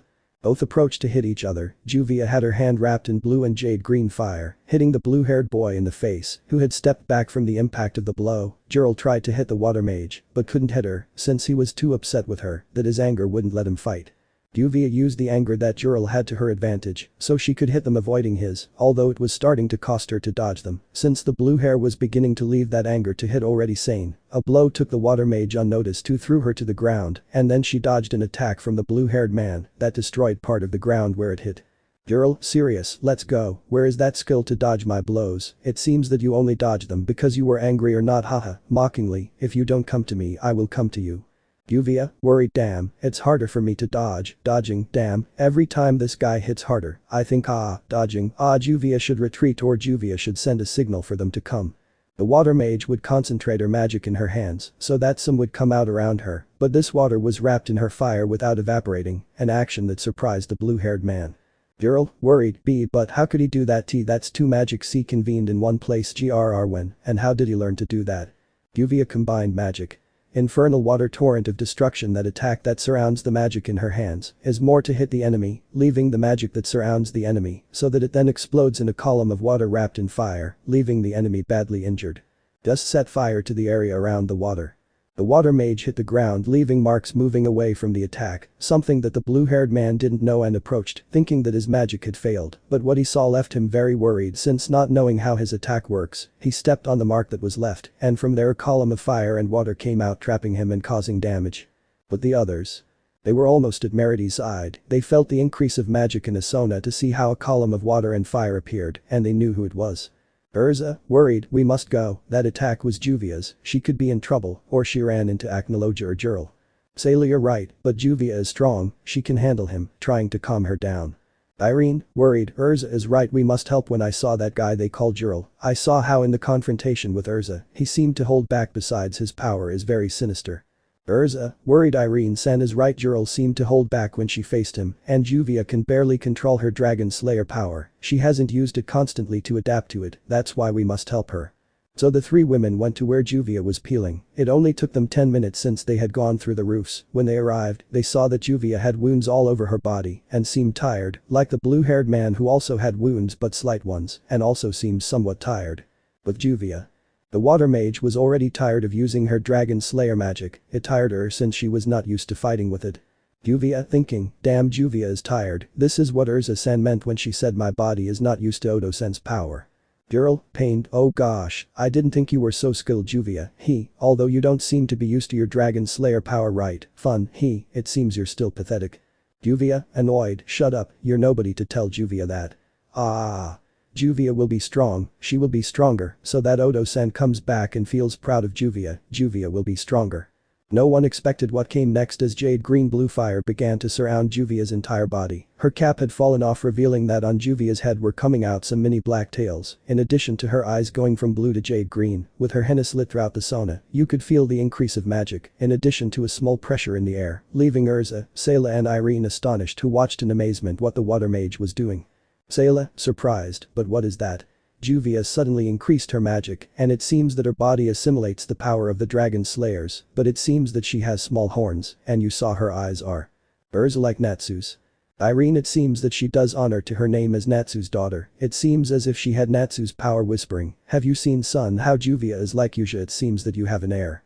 Jurel looked in amazement and nervously at Juvia's form, the magic she gave off was terrifying, in addition to the fire that surrounded her, making him feel like he was facing a real dragon. Jurel, angry, who the hell are you? When you came to the guild you said you didn't have parents, but who the hell taught you that power? Juvia, calm, it is true that Juvia came saying she didn't have parents, but she was lying. I have a father, screaming, whom I love very much, and I love very much too. I will tell you who my father is. My father is Natsu Dragnel, the current Fire Dragon King. That statement surprised a blue-haired boy since he thought that only Erza knew Natsu, in addition to having just met Natsu's mother. When he looked in one direction he saw Erza and another girl he didn't know besides Irene. Jurel, who are you? Pointing to Sayla, I've never seen you, she's also related to that dragon. Sayla, would be, damned human, it doesn't aggravate you to say that dragon is Natsu-sama, to whom you refer, along with his 2 wives and daughter. Now Jurel was surprised, he didn't think that Erza would marry a dragon, and for him that was funny. Jurel, fun, haha, really, haha, Erza married a huge lizard, please, haha, and you, pointing at Juvia, haha, your father abandoned you, or is that pathetic, haha. The blue-haired boy stopped laughing as he received a blow from the water mage that crashed him into the walls of a house, destroying him, and Jurel realized that his strength had increased too much since that blow did hurt him, and he felt like it almost ripped his head off. Juvia, angry, don't you dare say that Natsu abandoned Juvia. He didn't abandon Juvia, I'll find him, I'll be stronger to find him, and we'll be family. The water mage held back her desire to cry. She didn't want to think that Natsu had abandoned her, so she wouldn't break down and stop looking weak and vulnerable. She promised Natsu that she would never show weakness. Juvia will defeat you, Juvia will show how strong she is, so get ready. Decided battle. The fight between the blue-haired man and the water mage continued. Juvia had unlocked the Dragon Force, a mode in which dragon slayers take out more of their power by changing parts of their body and looking like a dragon. The water mage's blows were more powerful, and she was faster and more precise than the blue-haired boy. It was increasingly difficult for him to dodge or try to counter the blows, but Juvia couldn't. She was stronger than him in that state. Sayla, surprised, but what's wrong with Juvia? Her magic has increased. Erza stronger, it's like fighting with a Irene, as if you were fighting a dragon in person, haha, it seems that my son taught the little Juvia well to be a dragon. Jurel had a hard time facing the water mage since her power was rising and she didn't appreciate having limits, something that worried the blue-haired man. Jurel, worried, damn, since when has she been so strong? The missions did not seem to be so strong, but why now? Juvia will make you pay for what Odo-san had to go through when he lost his family, she will pay for what you and that dragon Aknoloja did. Juvia would throw herself at the blue-haired boy, giving him so many blows that he couldn't think about how to fight, but the 3 women who were watching their fight realized that the water mage wouldn't last long in that form and would have to end this quickly. Juvia, tired, Juvia's body won't last long, Juvia must finish quickly, otherwise Juvia will be in trouble. So the magician began to channel all the magic she had left into a single attack that she would launch at the blue-haired man, who, although the attack was powerful, would have to hit it squarely and defeat him, which was difficult in the state the water magician was in. Irene, astonished, what a huge amount of magic he's gathering, if he continues like this he could finish off this guy. Sayla, astonished, Irene-sama is right, Juvia does honor the name of the daughter of the Fire Dragon King, but she should improve her Dragon Slayer magic more. Erza, you're right, Juvia isn't used to her power so her body gets too tired, she should use it more so she can finish assimilating it. Yuvai continued charging his magic to finish off the blue-haired man, but he looked quite calm despite the enormous amount of magic that was gathered, although he didn't seem like it the blue-haired man was nervous and Juvia was quite tired, so if he failed he would no longer have energy and would be vulnerable to being attacked. And Juvia's thought but being a child and being carried and cared for by Natsu, who only had a small smile on his face when he saw her sleeping, at that thought Juvia would smile, she loved Natsu very much, he gave her the love she never had, and she had a purpose to find him and be a family as she wanted. Juvia, determined, Juvia will look for Oto-san, I will demand a question from him. Why did he leave me, why didn't he take me with him, so Juvia will defeat you here and now. Girl, mockingly, ha ha ha ha, she's really attached to that dragon, but it doesn't matter, Aknologia will kill it, just like he killed the rest of his people, ha ha ha. The blue-haired boy would begin to laugh like crazy, and that caused him to get distracted, and the water mage would take advantage of that to launch her attack, which for the only time was an attack representing the king of the fire dragons. Juvia roar of the fire dragon king. Imagine it as blue fire and jade green. Then. The powerful fire came out of Juvia's voice, in addition to being an enormous fire, where he would not give Jurl the opportunity to escape since the fire expands, preventing the enemy from leaving unharmed. Jurl damn. The attack would have reached the blue-haired man since he could not escape to avoid being hurt, but due to his confidence he did not think about it and ended up eating the attack fully. When the cloud of smoke cleared the blue-haired man would be seen quite injured and without an arm since he tried to attack Juvia's attack and as a consequence lost his right arm. Erza, surprised, I can't believe it Juvia really did it. Sayla, surprised, he did that attack. Irene, smiling, the rigid of the fire dragon king hahaha wow, little Juvia is really Natsu's daughter I really didn't ask to have stayed where you were looking at a street Aknologia. From the shadows of an alley came a rather muscular man with tanned skin and long dark blue hair, with marks on his cheeks and arms that resembled flames. The four women looked at Aknologia who emerged from the shadows taking Jurl to leave, since for him it was just a waste of time, but he looked at the water mage with intrigue and just smiled. Aknologia haha your smell is similar to Natsu's, I suppose you are his daughter hahaha, you will be the only one worth killing, along with Natsu. Juvia, tired, Juvia won't let you kill me Oto-san has. Technology hahaha let's see how long that bravery lasts, loading an attack, let's see if your father finds you in hell. Aknologia had launched an attack towards Juvia who could not move, she felt an increase in magic in that place, which made Aknologia see that Erza's entire body was being surrounded by fire, where the same thing that happened to Juvia happened, but the difference is that the Redeed's tails were more prominent, in addition to the fact that her right hand seemed to have scales, in addition to having dragon wings. Thus give her long hair. In a quick movement Erza kicked Aknologia's face, making him step back from the strong blow the Redeed gave him, Erza would stand in front of Juvia protecting her. Erza I won't let you touch Natsu's daughter, you'll first pass over me before you touch her, damn it. Irene MHP and to think that she took out the Fire Empress mode my son, you found a good woman. Aknologia would stand up again looking at Erza with anger in his eyes, when he saw Erza he ended up seeing Natsu and Igniel who always gave him problems to kill all the dragons. The reason Aknologia hates the dragons is that they killed his parents and people he cared about in his village, each one was killed by the dragons, and he promised to kill every dragon in this land so that humans would not fear him anymore. Aknologia haha we'll leave this for later, just wasting my time with you guys haha, then we'll see how strong you are Imperatress. Aknologia will turn into his dragon form and fly away leaving Alvars. When the three women thought that everything would be okay, they would see how Juvia began to writhe in pain on the floor and screaming something that worried the three and Erza nor for some reason did not return to normal, only her hand returned to normal. The three approached Juvia, seeing how her horns were growing a little and her nails became small claws, but until then she stopped changing since Juvia would fall unconscious. What happened to Juvia? Why doesn't Erza return to normal? And why did the water mage's horns grow a little more? Well, I'll leave that for next time. The Empress form. Juvia felt bad, after she had accessed her forced dragon mode, Juvia's horns had grown more, not as much as Erza's, but they had grown, and Erza had also grown wings like a dragon's, but apparently she could reduce their size. The three women were worried about the water magician because she had fainted due to the pain she was feeling and could no longer bear it, falling asleep. This could have calmed the three women there. Sayla, worried, the queen said she would send someone to check on Juvia's condition. I don't know what she has or why Juvia and Erza don't return to their normal form. Irene, I don't know, the Empress mode that Erza unlocked shouldn't stay for long, it's just a mode where you get more of a dragon's strength. Erza, calm, that doesn't matter now, we must know what is causing Juvia and I to not return, or why Juvia had these pains, and know why her horns grew too. They knocked on the door. When Sayla went to open it, she got a big surprise, and that is that the person that the queen sent was Yandere Dragnel, the daughter and sister of Irene and Natsu. Yandere, surprised, Sayla-chan, hahaha, how are you, how long have you been here? And Alvarez and looking at Irene, mom. The youngest daughter of the Dragnels ran to her mother, hugging her and crying. The only way she knew it was her mother was because of the warmth she felt. Irene also cried when she met her daughter again. Although she knew she was fine, she wanted to see her all this time.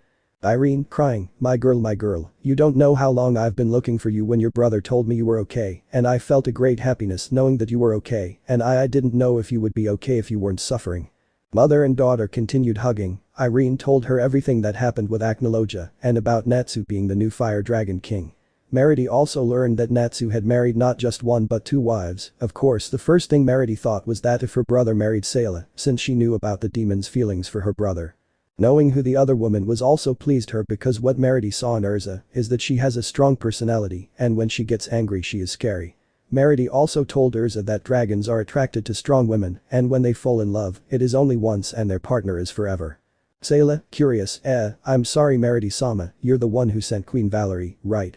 Yandere, yes, in fact I am in charge of preventing dragons from resembling humans in appearance, but I always tell them to leave their horns, tail, and wings, so that they know they are dragons. Erza, well, that's why there were so many people with those appearances. Well, that doesn't matter, we want you to see Natsu's daughter. Something happened to her, and she fainted, and we don't know the causes. Yandere was surprised to hear about Natsu's daughter, so she went to the room where she was, but upon entering they saw that the room was freezing, and the cause of that was rain, who had frozen the air in the place. Yandere, surprised, wow, Juvia has great magical power, and why do I see that she's losing control while she sleeps? Well, let's see what she has. Natsu's sister watched the water mage's state in detail, until she noticed something. Oh, I see. Irene, daughter, what is it about Juvia? Yandere, it's nothing really, just that her human and dragon seed are joining, that's why she grew horns. She won't become a full-size dragon, just that when she wakes up her body will be changed. Erza, what do you mean by changed? Sayla, in what sense does it change? Yandere, what I'm telling you is that apart from her dragon horns, she will grow wings and a tail, from which she could find out about her. When she accepted Natsu Nai as her father, the dragon seed became the seed of the dragon princess. This amazed the three women. Irene knew nothing about this, since not all humans were capable of using dragon slayer magic, since many humans went on to become violent dragons. Yandere, in Erza's case, her seed became like Okasan's, it became a dragon empress seed. The truth is that this doesn't affect her at all, since her dragon slayer magic adapted more to her magic and body, but in her, looking at Juvia, in her it almost doesn't, that's why her body hurts. I say that she will wake up in 3 weeks, her body must adapt to her new magic, although, looking at everything frozen, I have never seen this magic, I have heard of magicians who used crystal magic. But this girl, if magic is made of ice, and to use magic that takes it, you must do an almost hellish training for a human, looking at Juvia, because of how much this girl has to go through. Knowing that Juvia has a magic that almost no one used filled everyone with more questions to know how much the water mage didn't tell them about her life, but they should wait until she wakes up. They left the room towards the living room where they sat tired, since there were many emotions for today. Meanwhile, Erza's clothes had been torn in several places when her dragon wings and tail had come out, so she decided to change her clothes to feel more comfortable, being helped by Yandere, who also wanted to help her sister-in-law, now that she knew she had one, and thought that her brother would be left alone and die a virgin. Valerie, these clothes look good on you, Erza, I'm sure my brother will like how you look. The outfit that Erza had chosen had been the white shirt without shoulders, having a space in the back for her wings to come out, in addition to the scarf around her neck and the red skirt so that her tail wouldn't get in the way. What Yandere had chosen was the blue vest with black thigh-high socks, as well as black boots. Make her hair red and long like always. In addition to her black eyes that she has, and yes, I know that the socks are violet, just make them black, and also the same boots. The clothes had liked both of them, but Erza wanted her husband to be there with her. The two girls had gone downstairs, leaving Irene and Sayla impressed by the clothes she had, also liking how she looked, and thinking the same as Yandere that they fit quite well.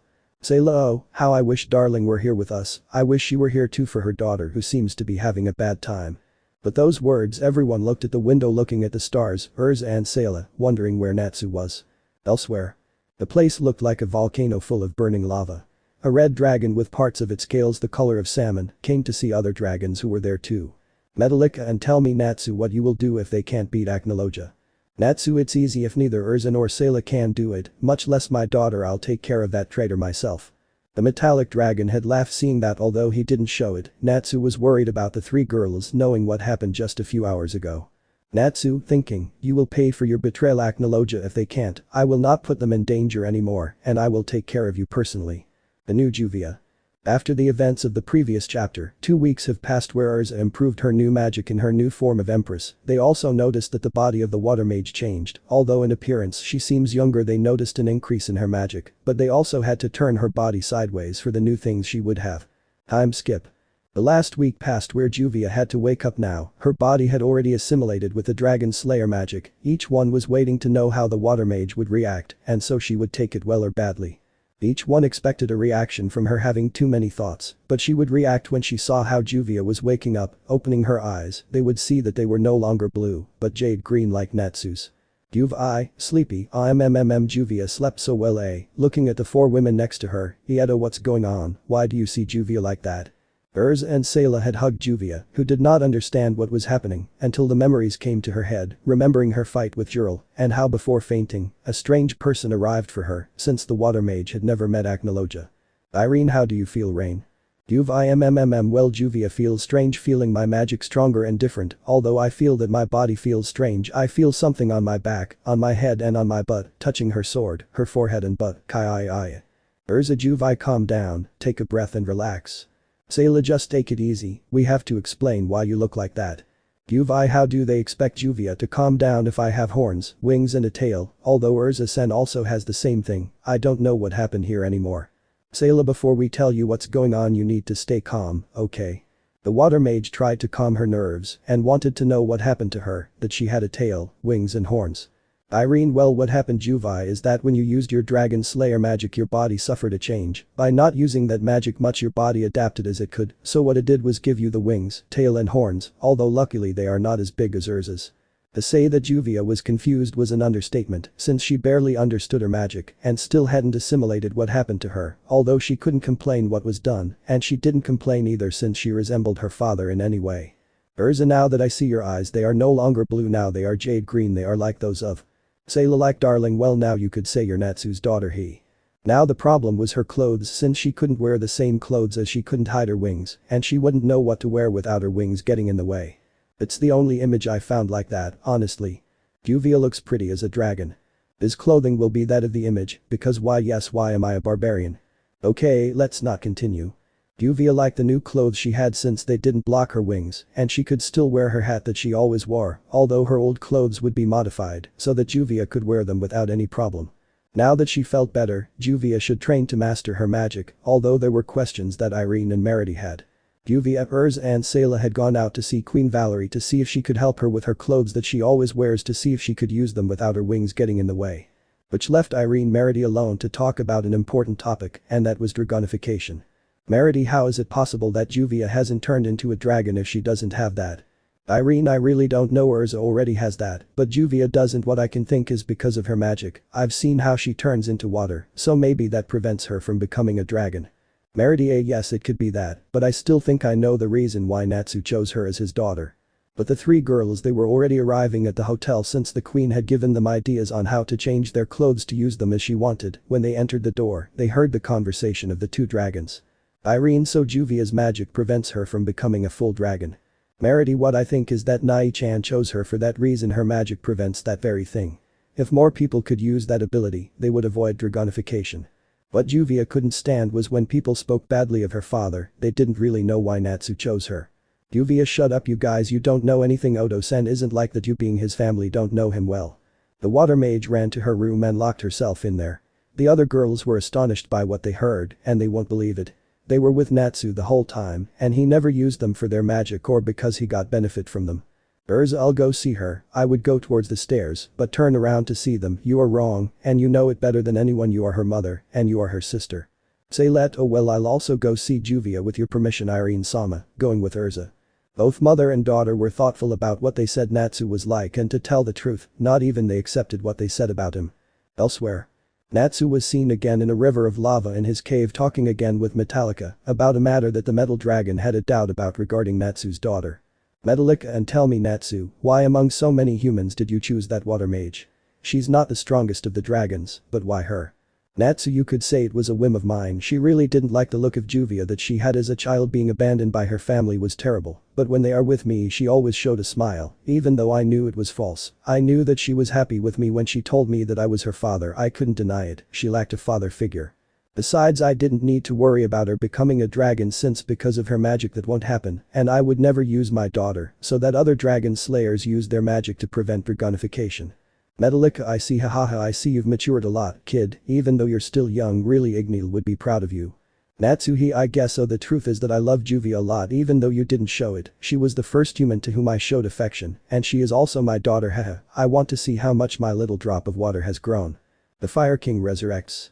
Several weeks had passed since Irene and Merity had said that about Natsu. In that time Juvia, Erza and Sayla had become closer to each other.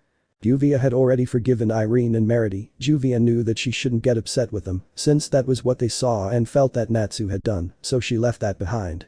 Now they were far from the kingdom of Alvarez. They had said goodbye to Valerie and Zareth. Now they were returning to Fiore, since they had learned that Jurel was back there, and with a few members of some dark guilds.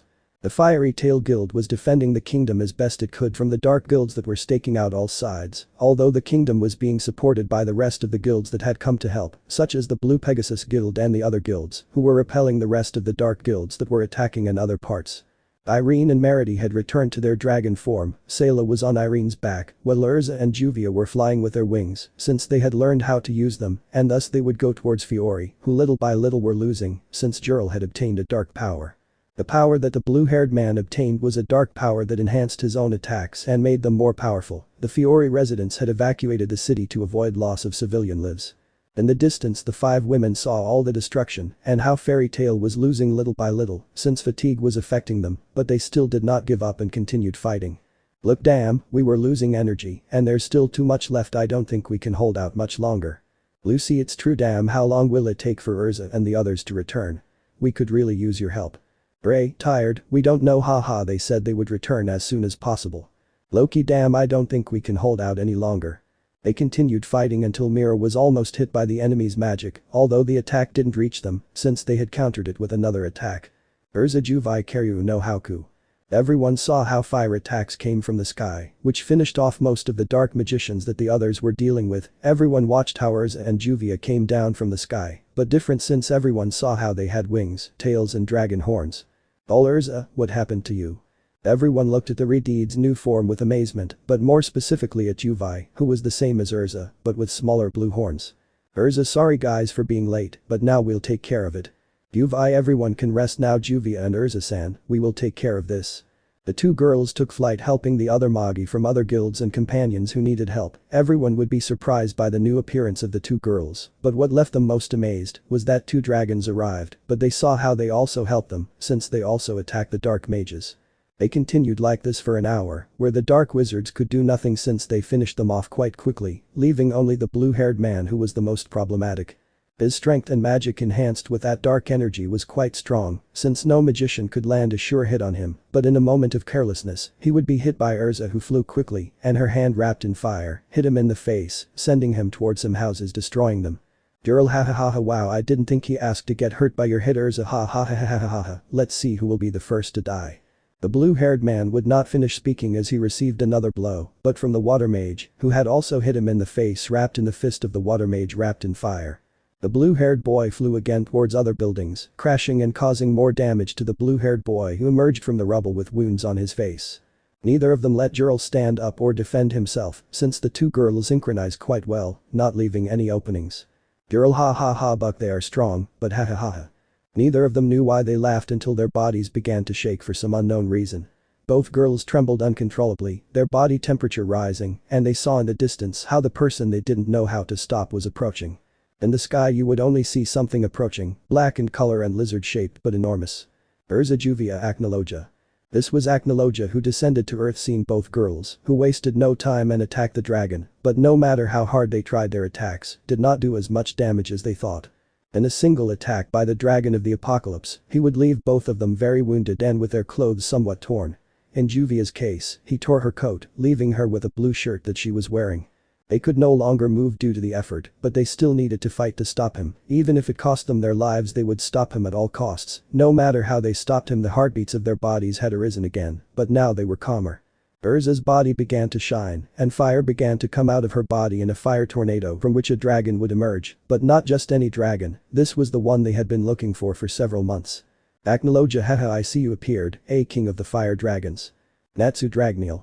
Both girls looked closely at Natsu, who had come out of the fire tornado. That was because of her. Juvia, who saw her father in his true state, could not contain her tears. Juvia, Odo-san, running towards Natsu and hugging him, why didn't you come for me? Natsu would go back to his human state to hug his daughter, who wouldn't stop crying, clinging to him, not letting her go, although Natsu felt through the hug and saw that it was Erza and Sayla who had arrived last upon feeling that familiar magic and seeing that fire tornado.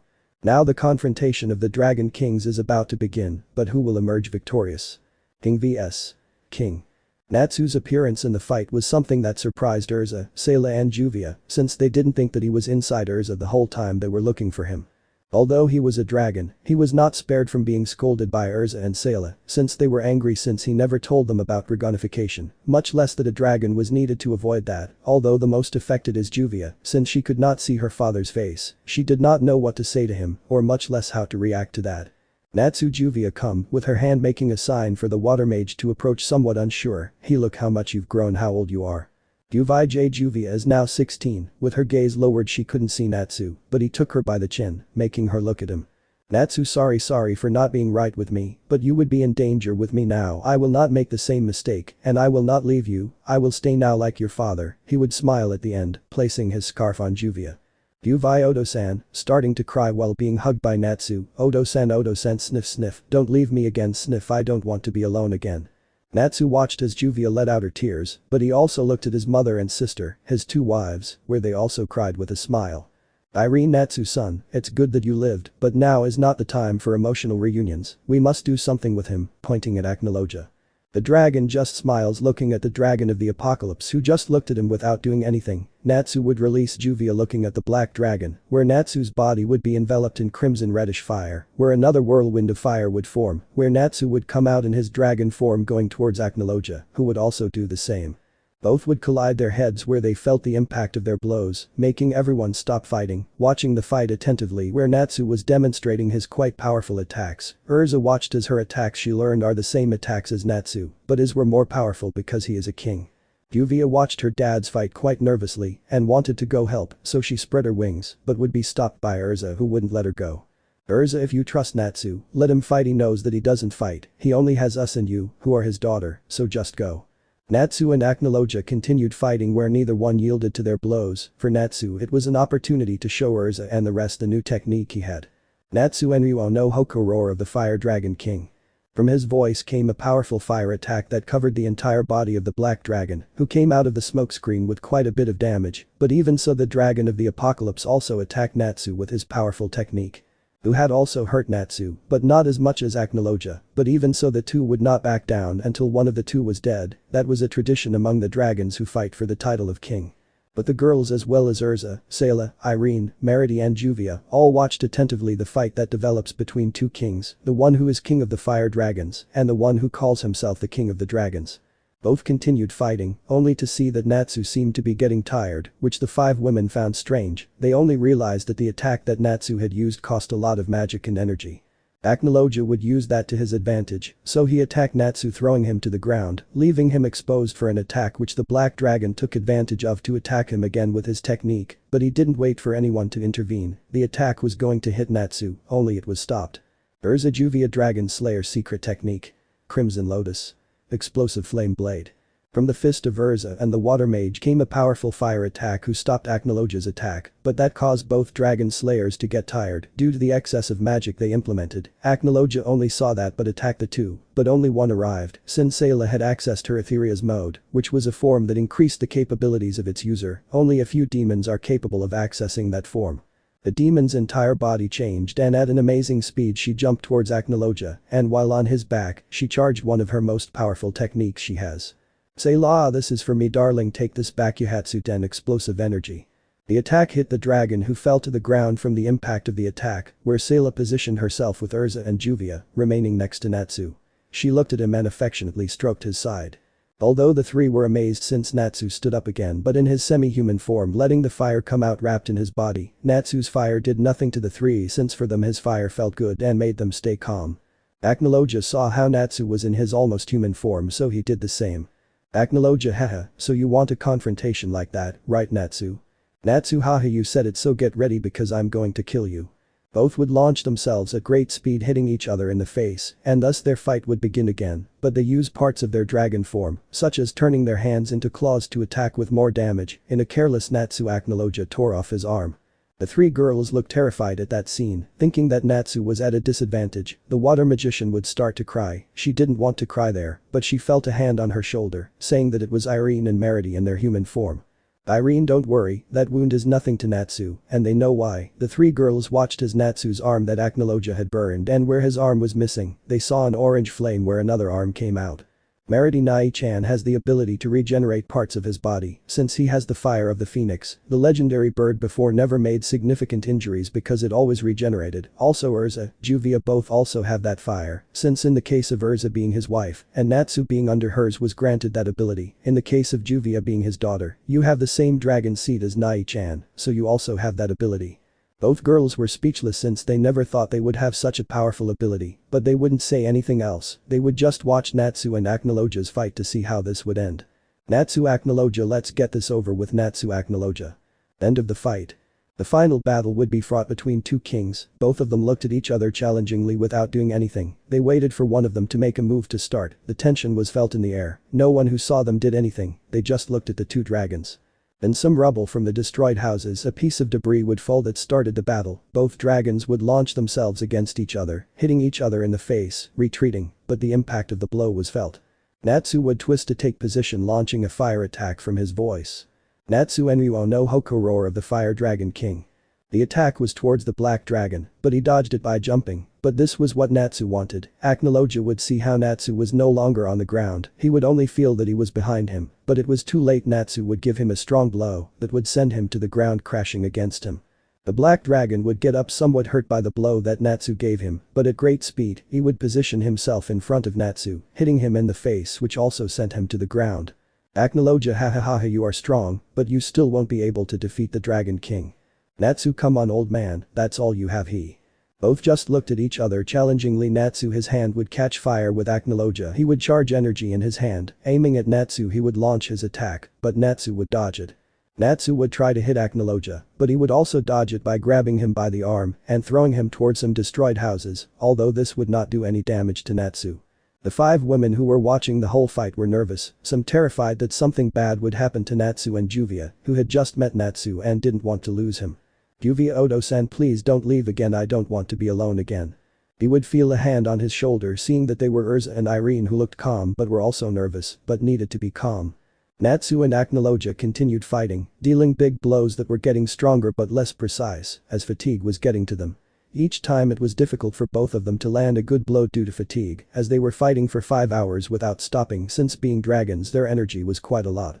The five girls, seeing that, were going to attack Acnologia, who was weak, so they would attack, helping Natsu, who was also weak, but he was taken out of there by Juvia, who grabbed him with her water, while Irene, Erza and Sayla would attack the black dragon. Irene would unleash fire from her voice, hitting the black dragon head-on, but Acnologia, being immune to magic, barely received any damage from the attacks, although he did receive some damage from the Domino's attacks. Erza's attacks were the same as Irene's, she barely received any damage, but the attack that did cause damage were Juvia's attacks, his attacks of being Water and Fire Dragon Slayer combined caused her a lot of damage.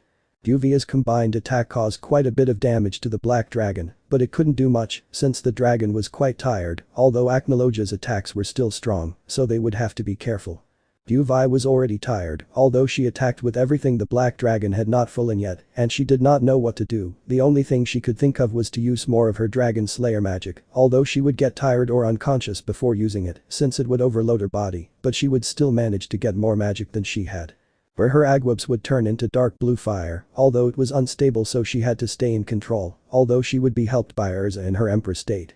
Erza's shirt sleeve would be burned by her fire, although Erza's arm would turn into that of a dragon with dark scales, but this would not cause anything to her, so she too would take care of Acnologia, who saw all this married, but would still fight. Both would launch themselves against Acnologia, who although tired, would be defending himself from the attacks of the two dragons. Natsu, who watched all this tired, would get up and try to go with her, but his mother would not let him. "Natsu mom, get out of the way if I don't go, that bastard will hurt them." "Irene, I know son, that's why I'll tell you a way to finish him off. In our kingdom there is a technique that is executed in an attack that combines the powers of the king, the empress, and the prince or princess. Their magic must be combined to make a powerful attack, but you must do it quickly, otherwise they will be exhausted and vulnerable to any attack from him." Natsu would understand and would quickly go to where Juvia and Erza were, explaining to them. He understood that the three would charge their magic, combining it into a strong attack that they would launch towards the black dragon, who would try to stop him with his attack, but it was useless. The attack of the three was more powerful than his, causing his death and the end of the war, to be the king of the dragons. Time skip 5 months. 5 months passed since the battle against Acnologia. The kingdom of the fire dragons returned to the Grail. He was arrested and executed 3 months ago. Natsu, Erza and Sayla were formally married, since the two forced Natsu to do so like humans, although he initially did not want to. On the balcony you can see Natsu with his 2 wives and his daughter Juvia, who kept the surname Dragnel. All the dragons saw this with a smile. They had a king and 2 empresses, in addition to having some who are the throne. Merity refused to be the next to rule, since she wanted to continue living in Alvarez helping the queen. In Irene's case, she would only stay in the kingdom to see her granddaughters, Erza and Sayla, were already 5 months pregnant. Since 2 weeks after the battle ended they were left alone, making up for lost time in that way, bucking like donkeys. On the balcony Erza and Sayla were sitting because of her pregnancy, while Juvia just smiled because of that, since she would be the older sister of the 2 little ones who would be born in 4 more months. With Natsu she had Irene next to her who would speak. "Irene, the time of this battle is over, the new Dragon King has been chosen, and no dragon will have to fight again, so we can be at peace with everyone. Long live the Dragon King. Oh, long live the Dragon King." Everyone was celebrating a battle that was already over. Natsu would hug his wives and Juvia. "Natsu, they really are the best thing that happened to me, meeting Erza, Juvia, Sayla who was still there with me. I truly thank them for this, I truly love the 3 of them. Erza, Sayla, Juvia, we love you too Natsu, Natsu-sama Odo-san. Erza, I love you my beloved dragon." Everyone saw this more to celebrate. The 2 women were seen with their large bellies, proof of their pregnancy. Everything went well after all, although for Natsu a bigger test would come. Being the father of 2 dragons and not killing his daughter's boyfriend, who was Gray. Let me know in the comments below if you guys want the next part. Also check out my other video that has been shown and left. Thank you for watching. If you enjoyed this video please like and share this video. And have a fantastic day. Bye.